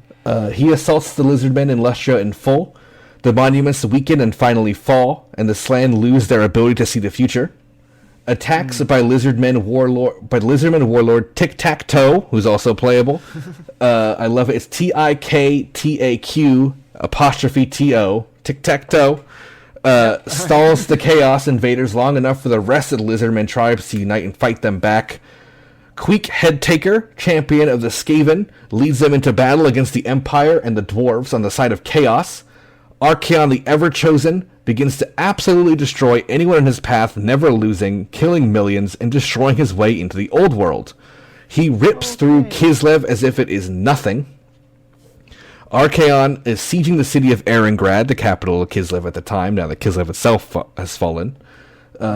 Archaon's herald, Vardek Krom the Conqueror, prepares to invade the Empire's eastern lands by going through the High Pass, which means they're going through the Dark Lands and then back out to the Empire, basically to avoid Kislev. Got it. So they're crossing through the mountains. If you can look at the map I have on screen, they're crossing through the mountains to the east, going back in the mountains, basically making a U-turn to the old world. However, something was standing in his way. The massive orc army of Grimgor Ironhide. Having never lost, Grimgor was excited for another war against someone who also hasn't lost. And the two armies meet because orcs want nothing more than a good fight. And the orcs meet head-on and battle in the greatest battle the Darklands has ever seen, as tribal men and greenskins would die in the thousands. The majority of Krom's army are Kurgan warriors, the Mongolian-based people we talked about before. Right. So they're basically tribal. However, they're chosen by Khorne, which means they are much stronger than humans, and they're able to fell greenskins by the dozen. So Grimgor loses the battle, making his first defeat. However, he doesn't realize this at first, because he's just killing them and having a great time. So he's just standing there slaughtering people, and he finally meets eyes with Krom, and they duel for hours. Eventually, Krom lowers his weapons to signal an end to the duel. Grimgor notices his entire army is gone, and pretty upset that he can't beat him, and pretty upset he lost, the Chaos Warriors open a path to allow Grimgor to retreat in a sign of respect. Wow, okay. Grimgor accepts and leaves, turning the High Pass his first defeat. He vows that he would gather the biggest wall the world has ever seen and absolve himself in the eyes of Gork and Mork. So yeah, big cut to his pride. Yeah, seriously. I mean, he was the biggest, baddest. Yeah, he was the biggest, the baddest, and the greenest, and he managed to lose against a Yumi. Disgraceful. This done, they freely began to invade the Empire, and the city of Kislev was reached after much warring and raiding in the year 2522. Men, high elves, and dwarves once again unite to fight Archaon the Everchosen and manage to push him back. So he's kind of put back in the north when the High Elves show up and the Dwarves show up to defend the Empire. But unfortunately, ahead, piercing the heavens, is a twin-tailed comet. This is famously known as the Mark of the End Times, because that was the comet that passed over when Sigmar was born, and it was said that it would return again at the end of the world. Oh. The year is 2520, and Manfred van Karstein, he's back again, captures Elithara the Everchild, which is the daughter of the Phoenix King Finubar and Elariel the Everqueen. So basically, the princess of the elves. Right. Gets kidnapped by Manfred. Secretly, he is aided by Malekith and an unexpected ally in the High Elf wizard Teclis, who we talked about before. It's important to note during this time, Teclis is aware of this, that his brother Tyrion, who we're going to talk a lot about soon, who's the leader of the High Elves, you played as him a little bit in Total Warhammer 2. That's Teclis' brother. He's aware, while Tyrion is not, that the Everchild is actually his son, as the Everqueen had an affair with him. So just putting that out there, Teclis said that's pretty messed up. Bang it. Oh, you never do that. You don't bang a homie's GF, Bo? No. I think you're confusing what happened. So, the Everqueen is the wife of the king. Tyrion and Teclis are not royalty, but Tyrion had an affair with the queen of the elves and had a baby. So the prince of the elves is actually not an illegitimate son to the Phoenix King, and is Tyrion's kid. And Teclis knows this and aids Malekith in helping Manfred von Karstein capture her. This is also the reappearance of Manfred, as people expected when they started hearing stories. He openly takes control of Sylvania again. So the vampire counts come back into the world. Great. Grand Theogonist Volkmar the Grim, also playable in the game, leads a failed crusade against him and ends up being captured by Manfred. Valkia the Bloody invades Nagaroth. This is a big champion of Khorne with his greater demon Skarbrand at his side. And it is under siege, but Malekith is not there, as he was once again trying to kill the High Elves and take the Sword of Cain. So he wasn't home at the time. I'm busy. I'm sorry. Also, yeah, basically, Ulthuan gets massively invaded by demons at the same time, however, and the Phoenix King locks himself in a tower and publicly states he refuses to help in the defense and will not engage in war. Now, what actually happens is he does lock himself in a tower because he's scared and he's a little baby. However, a Bloodletter, a demon of Khorne, shows up in his room, summoned by the combined efforts, once again, of Malekith and Tyrion's brother Teclis. Oh, okay. So the King Finubar, who probably would be able to defeat him, lets the Bloodletter kill him out of fear and the fact that he thinks he's cursed because he's just having a real rough time of his life. Gets killed by the Bloodletter. However, no one realizes he's dead. I think he's just locked in his castle. And Tyrion, who has to reclaim the mantle, basically, of Phoenix King. He never actually is crowned it, but he's given regency of Ulthuan, has to leave the rescue of the daughter of the Phoenix King, which is secretly his daughter, to return and defend Ulthuan. Now, the reason why Manfred did this, he wants this kid, and he wants Volkmar, is, what do you know about Horcruxes? Well, you pieces of your soul inside of the item so you can never die. Guess what Nagash did? Horcrux. Oh, he Voldemorted it. Yes. So pieces of him are all forever, and the Everchild is one of them. Piece of Nagash's soul is in the Everchild. It's in Volkmar the Grim, and there's a couple other things which we'll talk about in a little bit. So that's why he's kind of collecting people right now. Plague causes mass riots at the Empire caused by Skaven. This is one of my favorite things ever, where basically the climate deniers of the Empire exist in the lore, where they don't believe the plague is real. Right. Yep. They also don't believe Skaven are real, and think that the tales of giant rats living in the sewers of the Empire are myths. But they had... No, that can't be. So... How you be so stupid? Just people who've never left the city and don't realize stuff is real, you know? Oh, God, it sounds like my hometown. Yeah, basically. Kislev gets overrun and obliterated by chaos, with Erengrad being the only force left standing under the forces of Sigvald the Magnificent. The Empire borders become a huge battleground led by Emperor Karl Franz. Balthazar Gelt, the most powerful wizard and of the lore of metal, who is playable and also one of my favorite people in the game to play as, he's the strongest mage of the Empire, builds something known as the Auric Bastion. This is a massive psychic wall that stops anything from passing and is powered by faith in him, so people, as well as he will believe in Balthazar to live, as well as his own magic. So, just for let's see what happens next. Giant stone monoliths raise around the world, which are known as herd stones of the Beastmen, and they gather. So Beastmen are now organizing once again. Archon the Black of the Tomb Kings assaults Bretonia and kills their king, Louis Leocogneux, and captures Morgania Le Fay. Similar to the name, French. yeah, Morgan Le Fay from, King Arthur. Gets captured with the help of Dryka, a branch wraith of a Treekin of the Wood Elves, helps capture this Bretonian and bring them to Manfred von Karstein. So, also just for the record, during this attack on Kislev by Sigvald the Magnificent, Katarina, I believe she's the one in Total War, kills herself because Sigvald's at her door. And she knows what he does, so she kills herself. To stop, Sigvald's the handsome one, right? Yeah, he's the one who does that to women and eats them during the process. Didn't want that to happen to her, so she killed herself. Don't blame him. No, don't blame her at all. We'll do the same thing. Don't blame her at all. Yeah. Ariel, the Ever Queen of the Wood Elves, Forest Queen of the Wood Elves, is infected by darkness. The whole forest of Athel Loren is corrupted as Morgar the Corruptor rises again, but this time much stronger due to everything going on.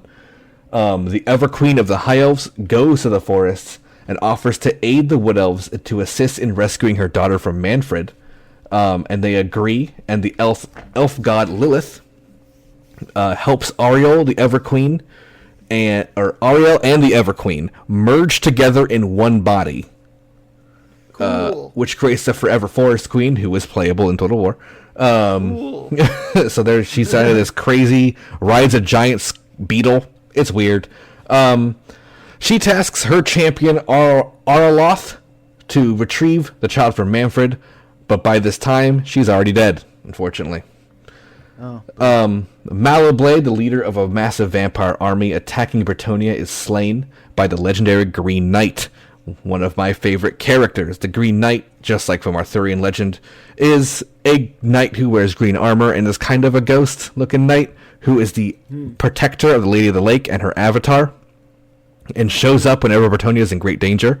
And sure enough, he did. And sure enough, he defeated the enemy. And he takes off his helmet for the first time in thousands of years, revealing himself to be none other than Guile Le Breton, back, living forever as the protector of the Lady of the Lake and her living avatar. Oh, that's nice. I like him.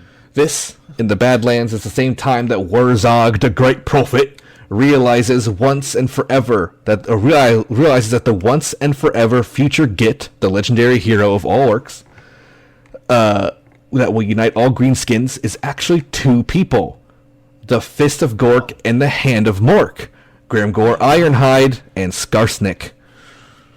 This is when Grimgor Ironhide starts leading his force east that he has been building up, and Skarsnik of the Eight Peak resumes his attack on the dwarves. The Firemouth of the Mountain of Morn erupts, which is where the ogres live, which causes them to migrate south. Skaven hordes emerge underground all over the world, entirely destroying the nations of Tilia and Estalia and Araby.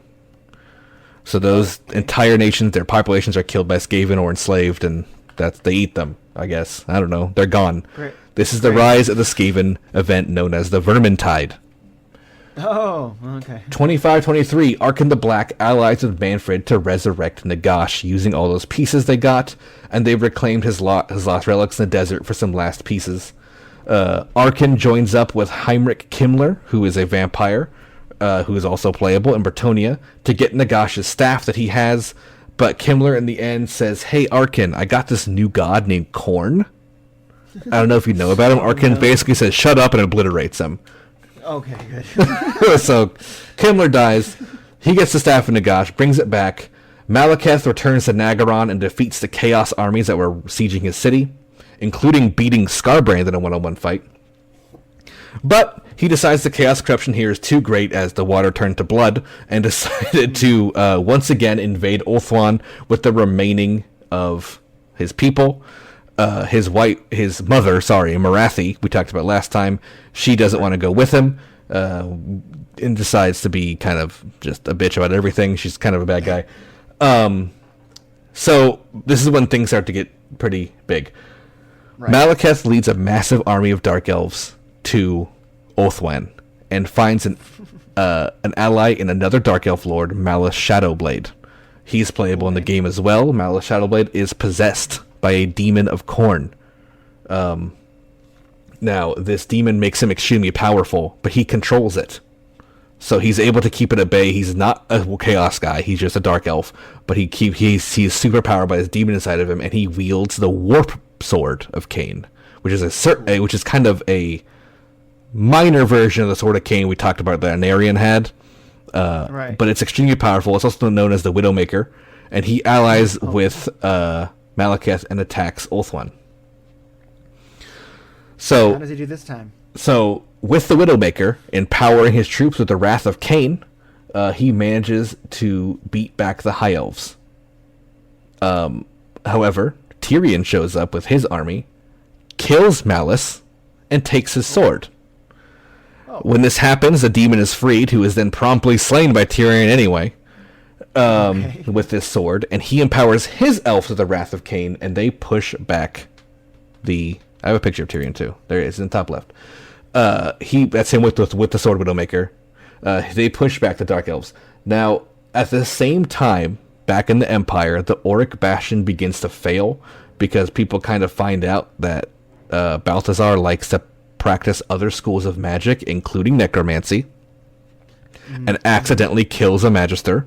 So people are like, what's wrong with this guy? Something's wrong with him. So in that brief moment of doubt, the wall falls. Oh, wow. And Chaos hordes once again begin to sweep across the world of man. So this is bad. Bad for man. Yeah. Demons are back. This is like the Chaos invasions of the old that we talked about happening again. Right. Luther Harkon and the Vampires in the year 2525 joined Manfred, and together they join up with Nagash, who's back in the world, and they battle Settra. Because he doesn't want to be part of this army. And he actually manages to hold them back, because this whole time he's basically been taking over all the Tomb Kings are now under his control. So he's got a massive army. And Nagash is realizing he can't win, so he decides to secretly sneak into the city, the capital Khemri, and go underground into their temple, which has a portal to the underworld, and goes in there. Convenient. He meets the god of the dead and eats him.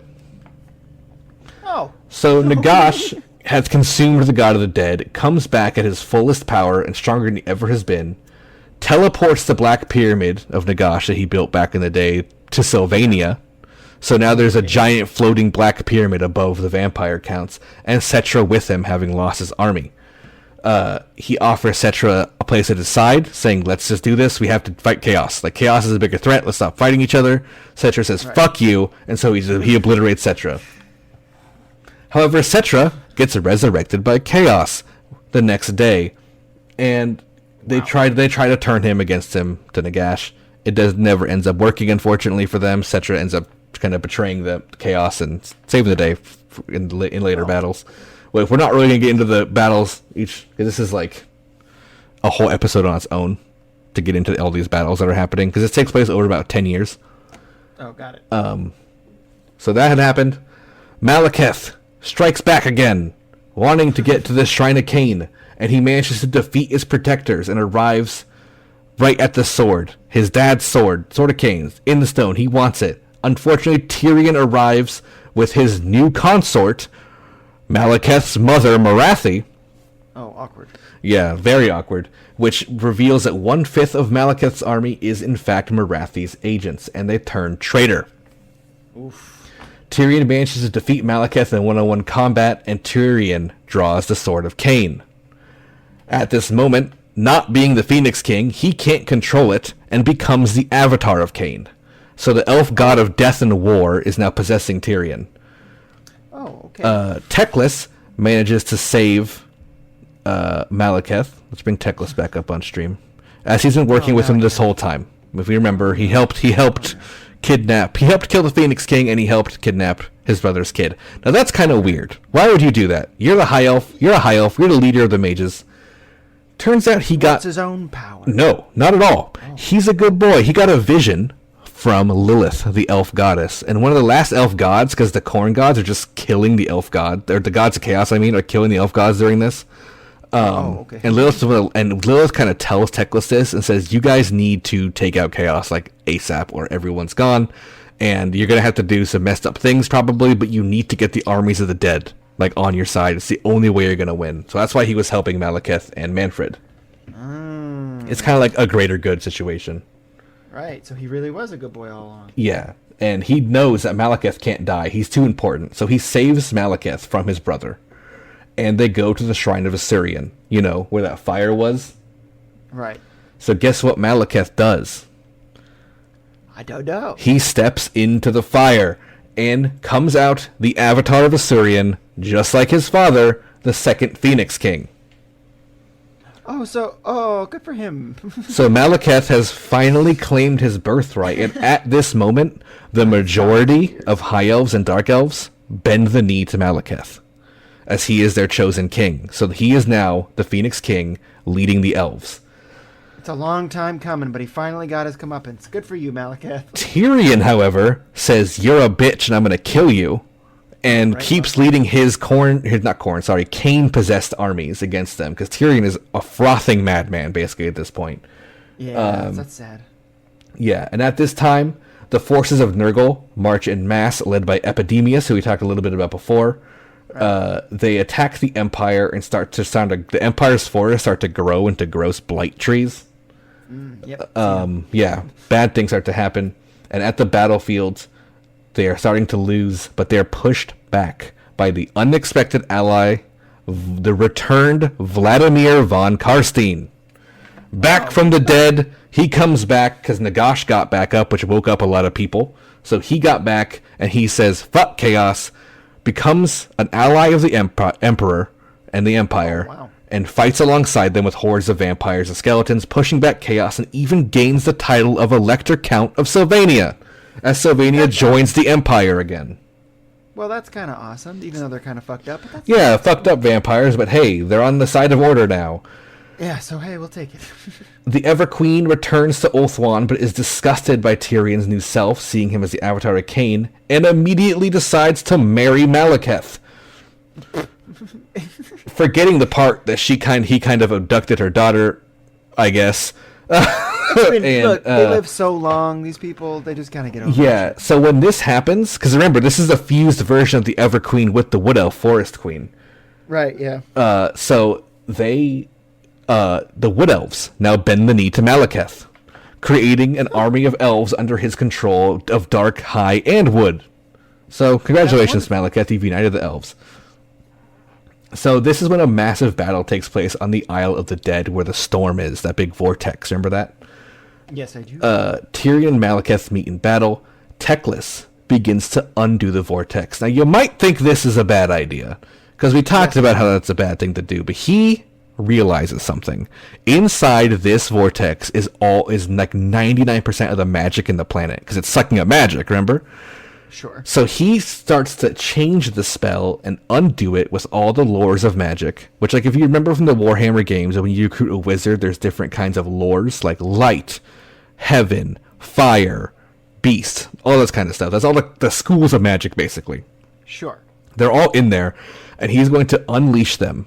And they're going to be so potent that they're going to choose a champion and possess them. And these possessed people are going to become known as incarnates and hopefully save the world. That's his plan. That's what Teclis wants to do. So he's doing this while Malekith is fighting Tyrion. And he gets assisted, luckily, from that old Calidor the Dragon Tamer we mentioned earlier, that first wizard of the guys. He's still in that vortex. He learns the plan and decides to help Teclis. Oh, okay. Tyrion attempts to slay Teclis, but is stopped by Malekith, who battles him. Malekith gets critically wounded because he can't stand up against the Sword of Cain. Orion, that wood elf deer man you mentioned earlier, manages to shoot Teclis, weakening his armor. And then a new character we haven't mentioned this whole time, but he's not new, Letha Anar, the Shadow King, who is playable. He is a leader of, like... He's called the Shadow King because he leads a group of elves who are masters of stealth. Shoots an arrow into Tyrion's back, through his heart, killing him. Oh, there he goes. I also got a picture of Malekith up. They're putting Malekith up there. And let's bring Nagash up, because we're talking about Nagash, too. So these people are on stream right now. Yeah, so Tyrion gets killed. And he manages to undo the vortex. Now, unfortunately, because of Tyrion, he had to rush the spell, so Ulthuan begins to sink into the ocean. Womp womp. So, but it works. The powers of the magic spread across the planet. Malekith and the Everqueen married go back to Athel Loren, the forest, and make it their new capital and create a unified race just known as the Elves. So the Elves are now together again. So that happens. She supports Malekith and recognizes him as the Phoenix King. So that's great. They're all happy and friends. That's awesome. That actually has like kind of a happy-ish ending. Yeah, so at the same time, the chaos were closing in at the center of Altdorf. Emperor Karlsfran gets impaled by a demon. So he's dying, and he's helped to the throne by his allies. Luckily, as he's dying, literally at the moment, the vortex gets undone, and guess who was trapped in the vortex? Sigmar. What? Oh, okay. Sigmar, becoming the magic of heaven itself, leaves the vortex and possesses Karl Franz as he's dying, making him the incarnate of heavens, and not even the avatar of Sigmar. Karl Franz is dead. It's just Sigmar now. Sigmar's back in the body of Karl Franz. And if you remember, we mentioned earlier, Karl Franz has his hammer. Right. So Sigmar's is back. But he's got his good old Thor hammer. He's back with his hammer, but now he's literally a god. And at the same time, when he wakes up, it wipes out all the demons from the city, immediately killing them by the power of Sigmar opening his eyes. Okay, cool. So that's cool. At the same time, the other incarnates get created. Malekith, the Lord of Shadow, goes inside of him, making him the incarnate of Shadow. Nagash gets possessed by the power of death, making him the incarnate of death. Next, of course, we have Emperor Karl Franz, who I haven't shown a picture of yet, so he is on screen. He becomes Sigmar and the incarnate of heaven. Balthazar Gelt, the wizard we mentioned before, becomes the master of and incarnate of metal. And then we have a character we haven't talked about once, but he does exist, Ungrim. He is the Slayer King of the Dwarves, and he becomes powered by fire, becoming the incarnate of fire. Tyrion gets resurrected and becomes the incarnate of light, being possessed by the elf god Isha, and or Asurian that we talked about before, takes over Tyrion, and he gets cured of all his craziness. Oh, that's good. From Khorne, and he's able to wield the sword like the Phoenix King, like Anarion did back in the day. But we are missing. Is Tyrion and Malekith cool now? Yeah, they're chill. They have to be. Okay. Because what happens is they discover in Middenheim, underneath the ground, is a Chaos Gate, and that's where all this is coming from. And if they shut it, they can win this war. So all these forces they meet together. Nagash, Malekith, Tyrion, Sigmar, Balthazar, Kungrim of the Dwarves, Teclis all get together and say, okay guys, we need to be one force. So they all align together as the forces of order to go fight Archaon the Everchosen, who's hanging out in Middenheim, making this gate so powerful it's starting to rip the planet apart. And they go to battle. Leading the armies, Malekith is their leader as he charges them into battle in the final Chaos Gate alongside Sigmar. During this battle, at the same time in Lustria, the Skaven cast a spell to bring the moon down onto the planet, and it works. Oh, okay. And the lizard men have to focus all their effort to stop the moon from falling, killing all their slan, destroying the shards. So during this, the Skaven are just walking by, killing all the lizard men because they're too distracted doing magic. And if you remember, so the lizard men are going pretty much extinct. Lord Croak, we talked about him before, the zombie frog, comes back from the dead again and destroys all the magic pieces in the sky, gathering the last of the Lizardmen in a temple. Turns out these temple cities, they're spaceships, and they leave the planet. Okay.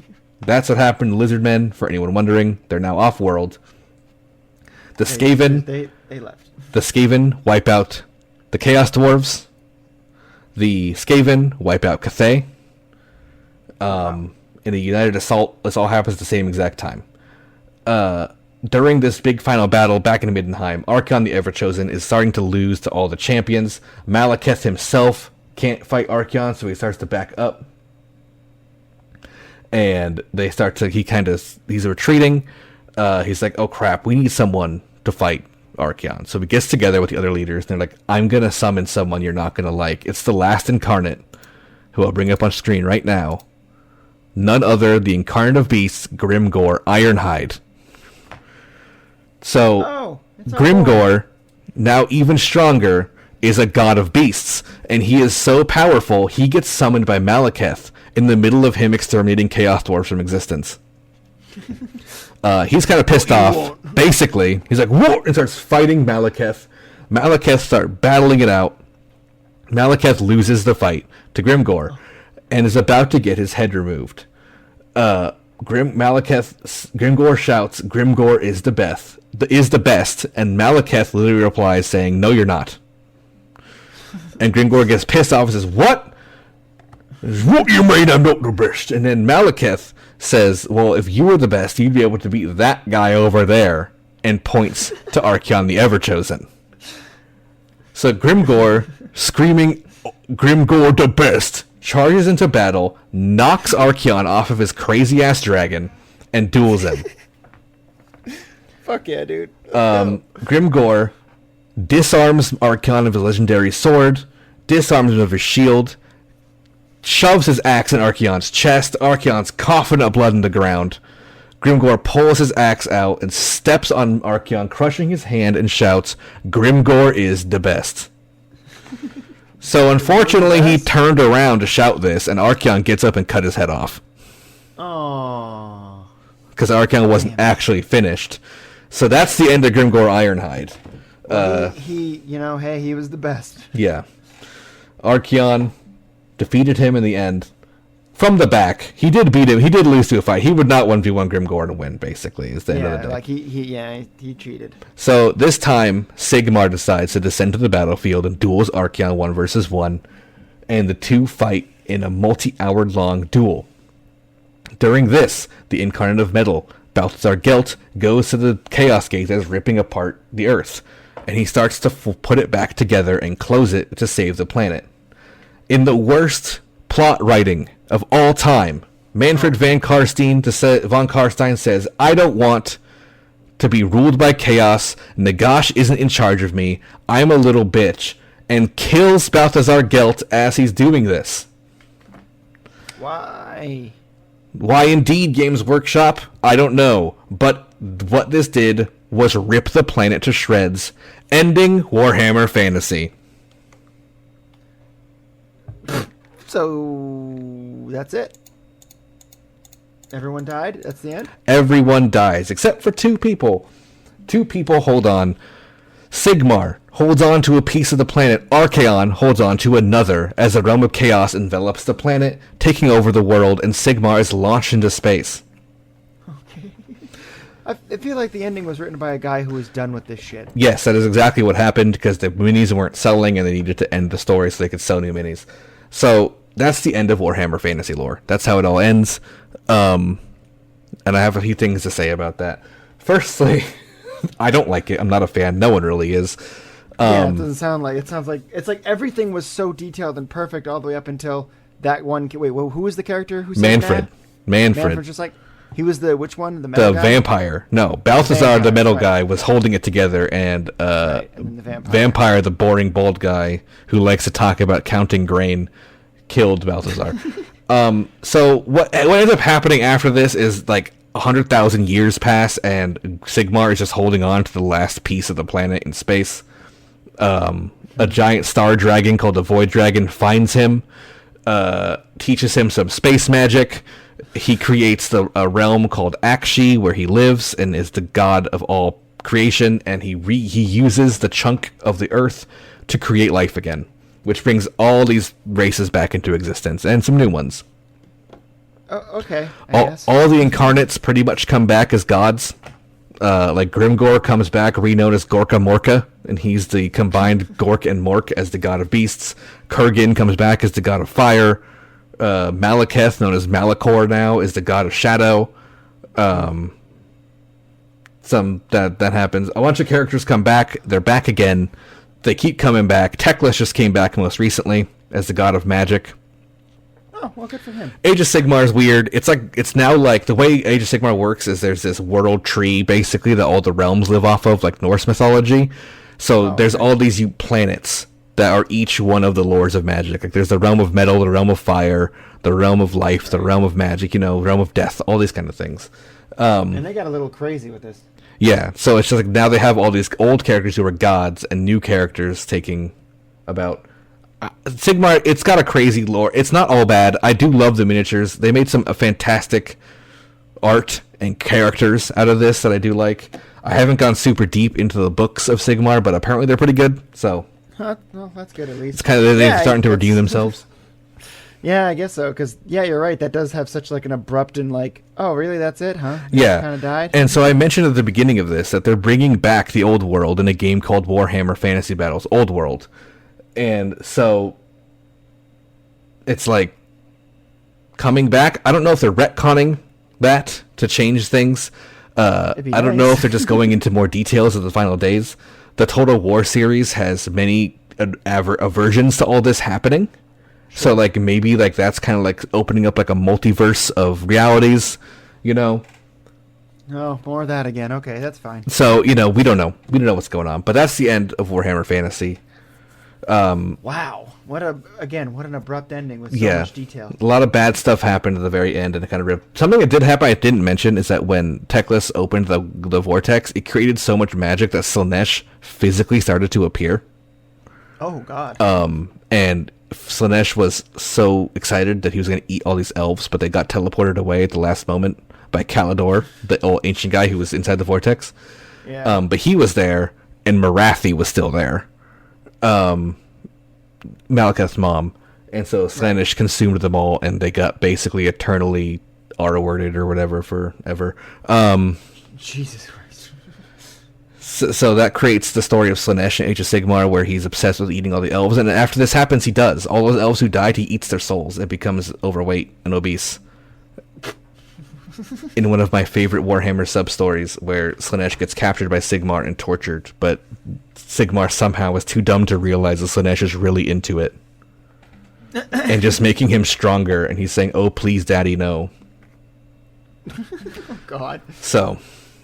Yeah, I was about to say Slaanesh is into torture. It's not against death, but totally fine with torture. Yeah, and then, of course, there's so many. I mean, maybe one day in the future I'll do some episode on a specific event of all this, because there's so much stuff that happened. Like again, I didn't even talk about Kurgan, who's the dwarf king, Slayer King, who is crazy Mohawk dude.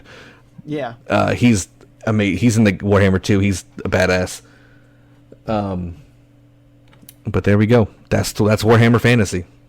Wow. Well, thank you very much, Atlas. This was a wonderful two-parter, and now that I understand the world better, and hopefully that when we actually play the game, if we ever play one out all the way, the world doesn't just end.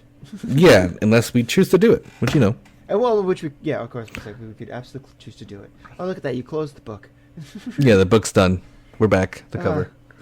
All right. Well, anyway, guys, we're gonna get to the post show in a minute, but thank you guys so much for listening, and for those who are listening on YouTube weeks after this was recorded. But thank you guys so much. This was a really good time. Yeah. Have a great night, everybody. Good night.